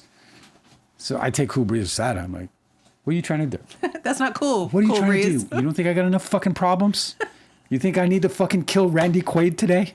You think I need to fucking have Randy Quaid's hair on fire today? You think that's what I need to improve my situation? Because this was after Dawn's Plum. Yeah. Because like that's really going to improve my situation. Oh yeah, they went from fucking over Leonardo DiCaprio to lighting fucking Randy Quaid on fire like a fucking birthday candle.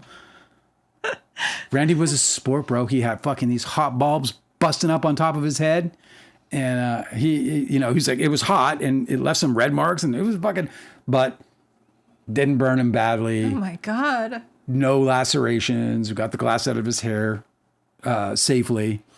And he was a sport the whole time. I was like, it happened twice though. It's two bulbs. It was the first one was like, and it's fucking, because it was a regular practical light bulb, coil. Hot coil or whatever you call them. Yeah, I wonder why it only burst once the actor was there. Maybe Randy Quaid is responsible. Maybe he had like an energy field or something that fucked it up. Because certainly the lights were on. Yeah, his aura. Yeah, certainly the lights were on before he took his mark. He just ran fucking.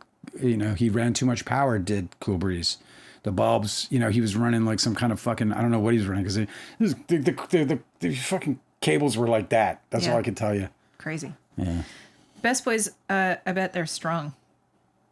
Because you have to build a bunch of shit, right? Yeah. Are electricians crazy? Like just generally, like it's like a super dangerous job. Like, do you have to be nuts to be an electrician? On movie sets, are best boys like kind of off? Am I talking to myself? I was just verifying that I got my best boy right. What's a best boy? Yeah, it's what I said it is. What does it say? Best boy grip. Like I said, it's like, remember I said it's like a key grip. Mm-hmm. They're grips. They're just they're the chief assistant to the gaffers and to the DPs. It's a cool job. They're really, really, really fucking important people. Without them, and especially because their efficiency is everything. Because they got to get the lights up, man. We got a name reveal in our chat. Oh. No Two Trolls' name is Amelia. Wow. That's like one of the best names. It's enchanting. Amelia is one of the best names there is. I hate my name. You hate your name? Yeah. You have a really unique name though. It sounds like, something, I don't know. No, but Dale. it's Darling because it like totally evokes I would prefer Darling. American. I can call you that if you No, you do. I'm saying I do as not my call actual you name. Darling. As my actual name. To be like Darling Wheatley. No, I don't like that. Dale Wheatley is whatever. I hate my name. Amelia is a beautiful name. No Two Trolls. Amelia. Now we know. Well, we're in overtime, but I would like to see if there's more in the chat here. She said she'd love to visit Canada. You should visit Canada. If you go to Canada, as a New Zealander, you really need to go to Vancouver Island. Oh, yeah, that's a really good idea. Whatever you do, don't enter the United States of America. Yeah, avoid that at all costs. Bad time. Or you should go to the East Coast to like Newfoundland, or to like Nova Scotia or whatever, the Maritimes. Go there because it'll be like going to the Ireland of North America, basically. Ireland. It's also where Eric the Viking landed. Eric the Viking? You know who that is? Yes. The guy who's discovered America. Oh, yeah, but certainly he didn't because they were indigenous people living here already, so. No, they didn't discover America. They were America. Yeah, but maybe they arrived here from elsewhere first. The indigenous? Yes. But now we're getting into the spaceships. No. We're talking about like what is it? Northwest Passage or something? I don't know. Yeah, long walks. We're talking long walks. Austin said, I'm a Southerner. I was literally wearing hot rollers out of the womb. I kid you not.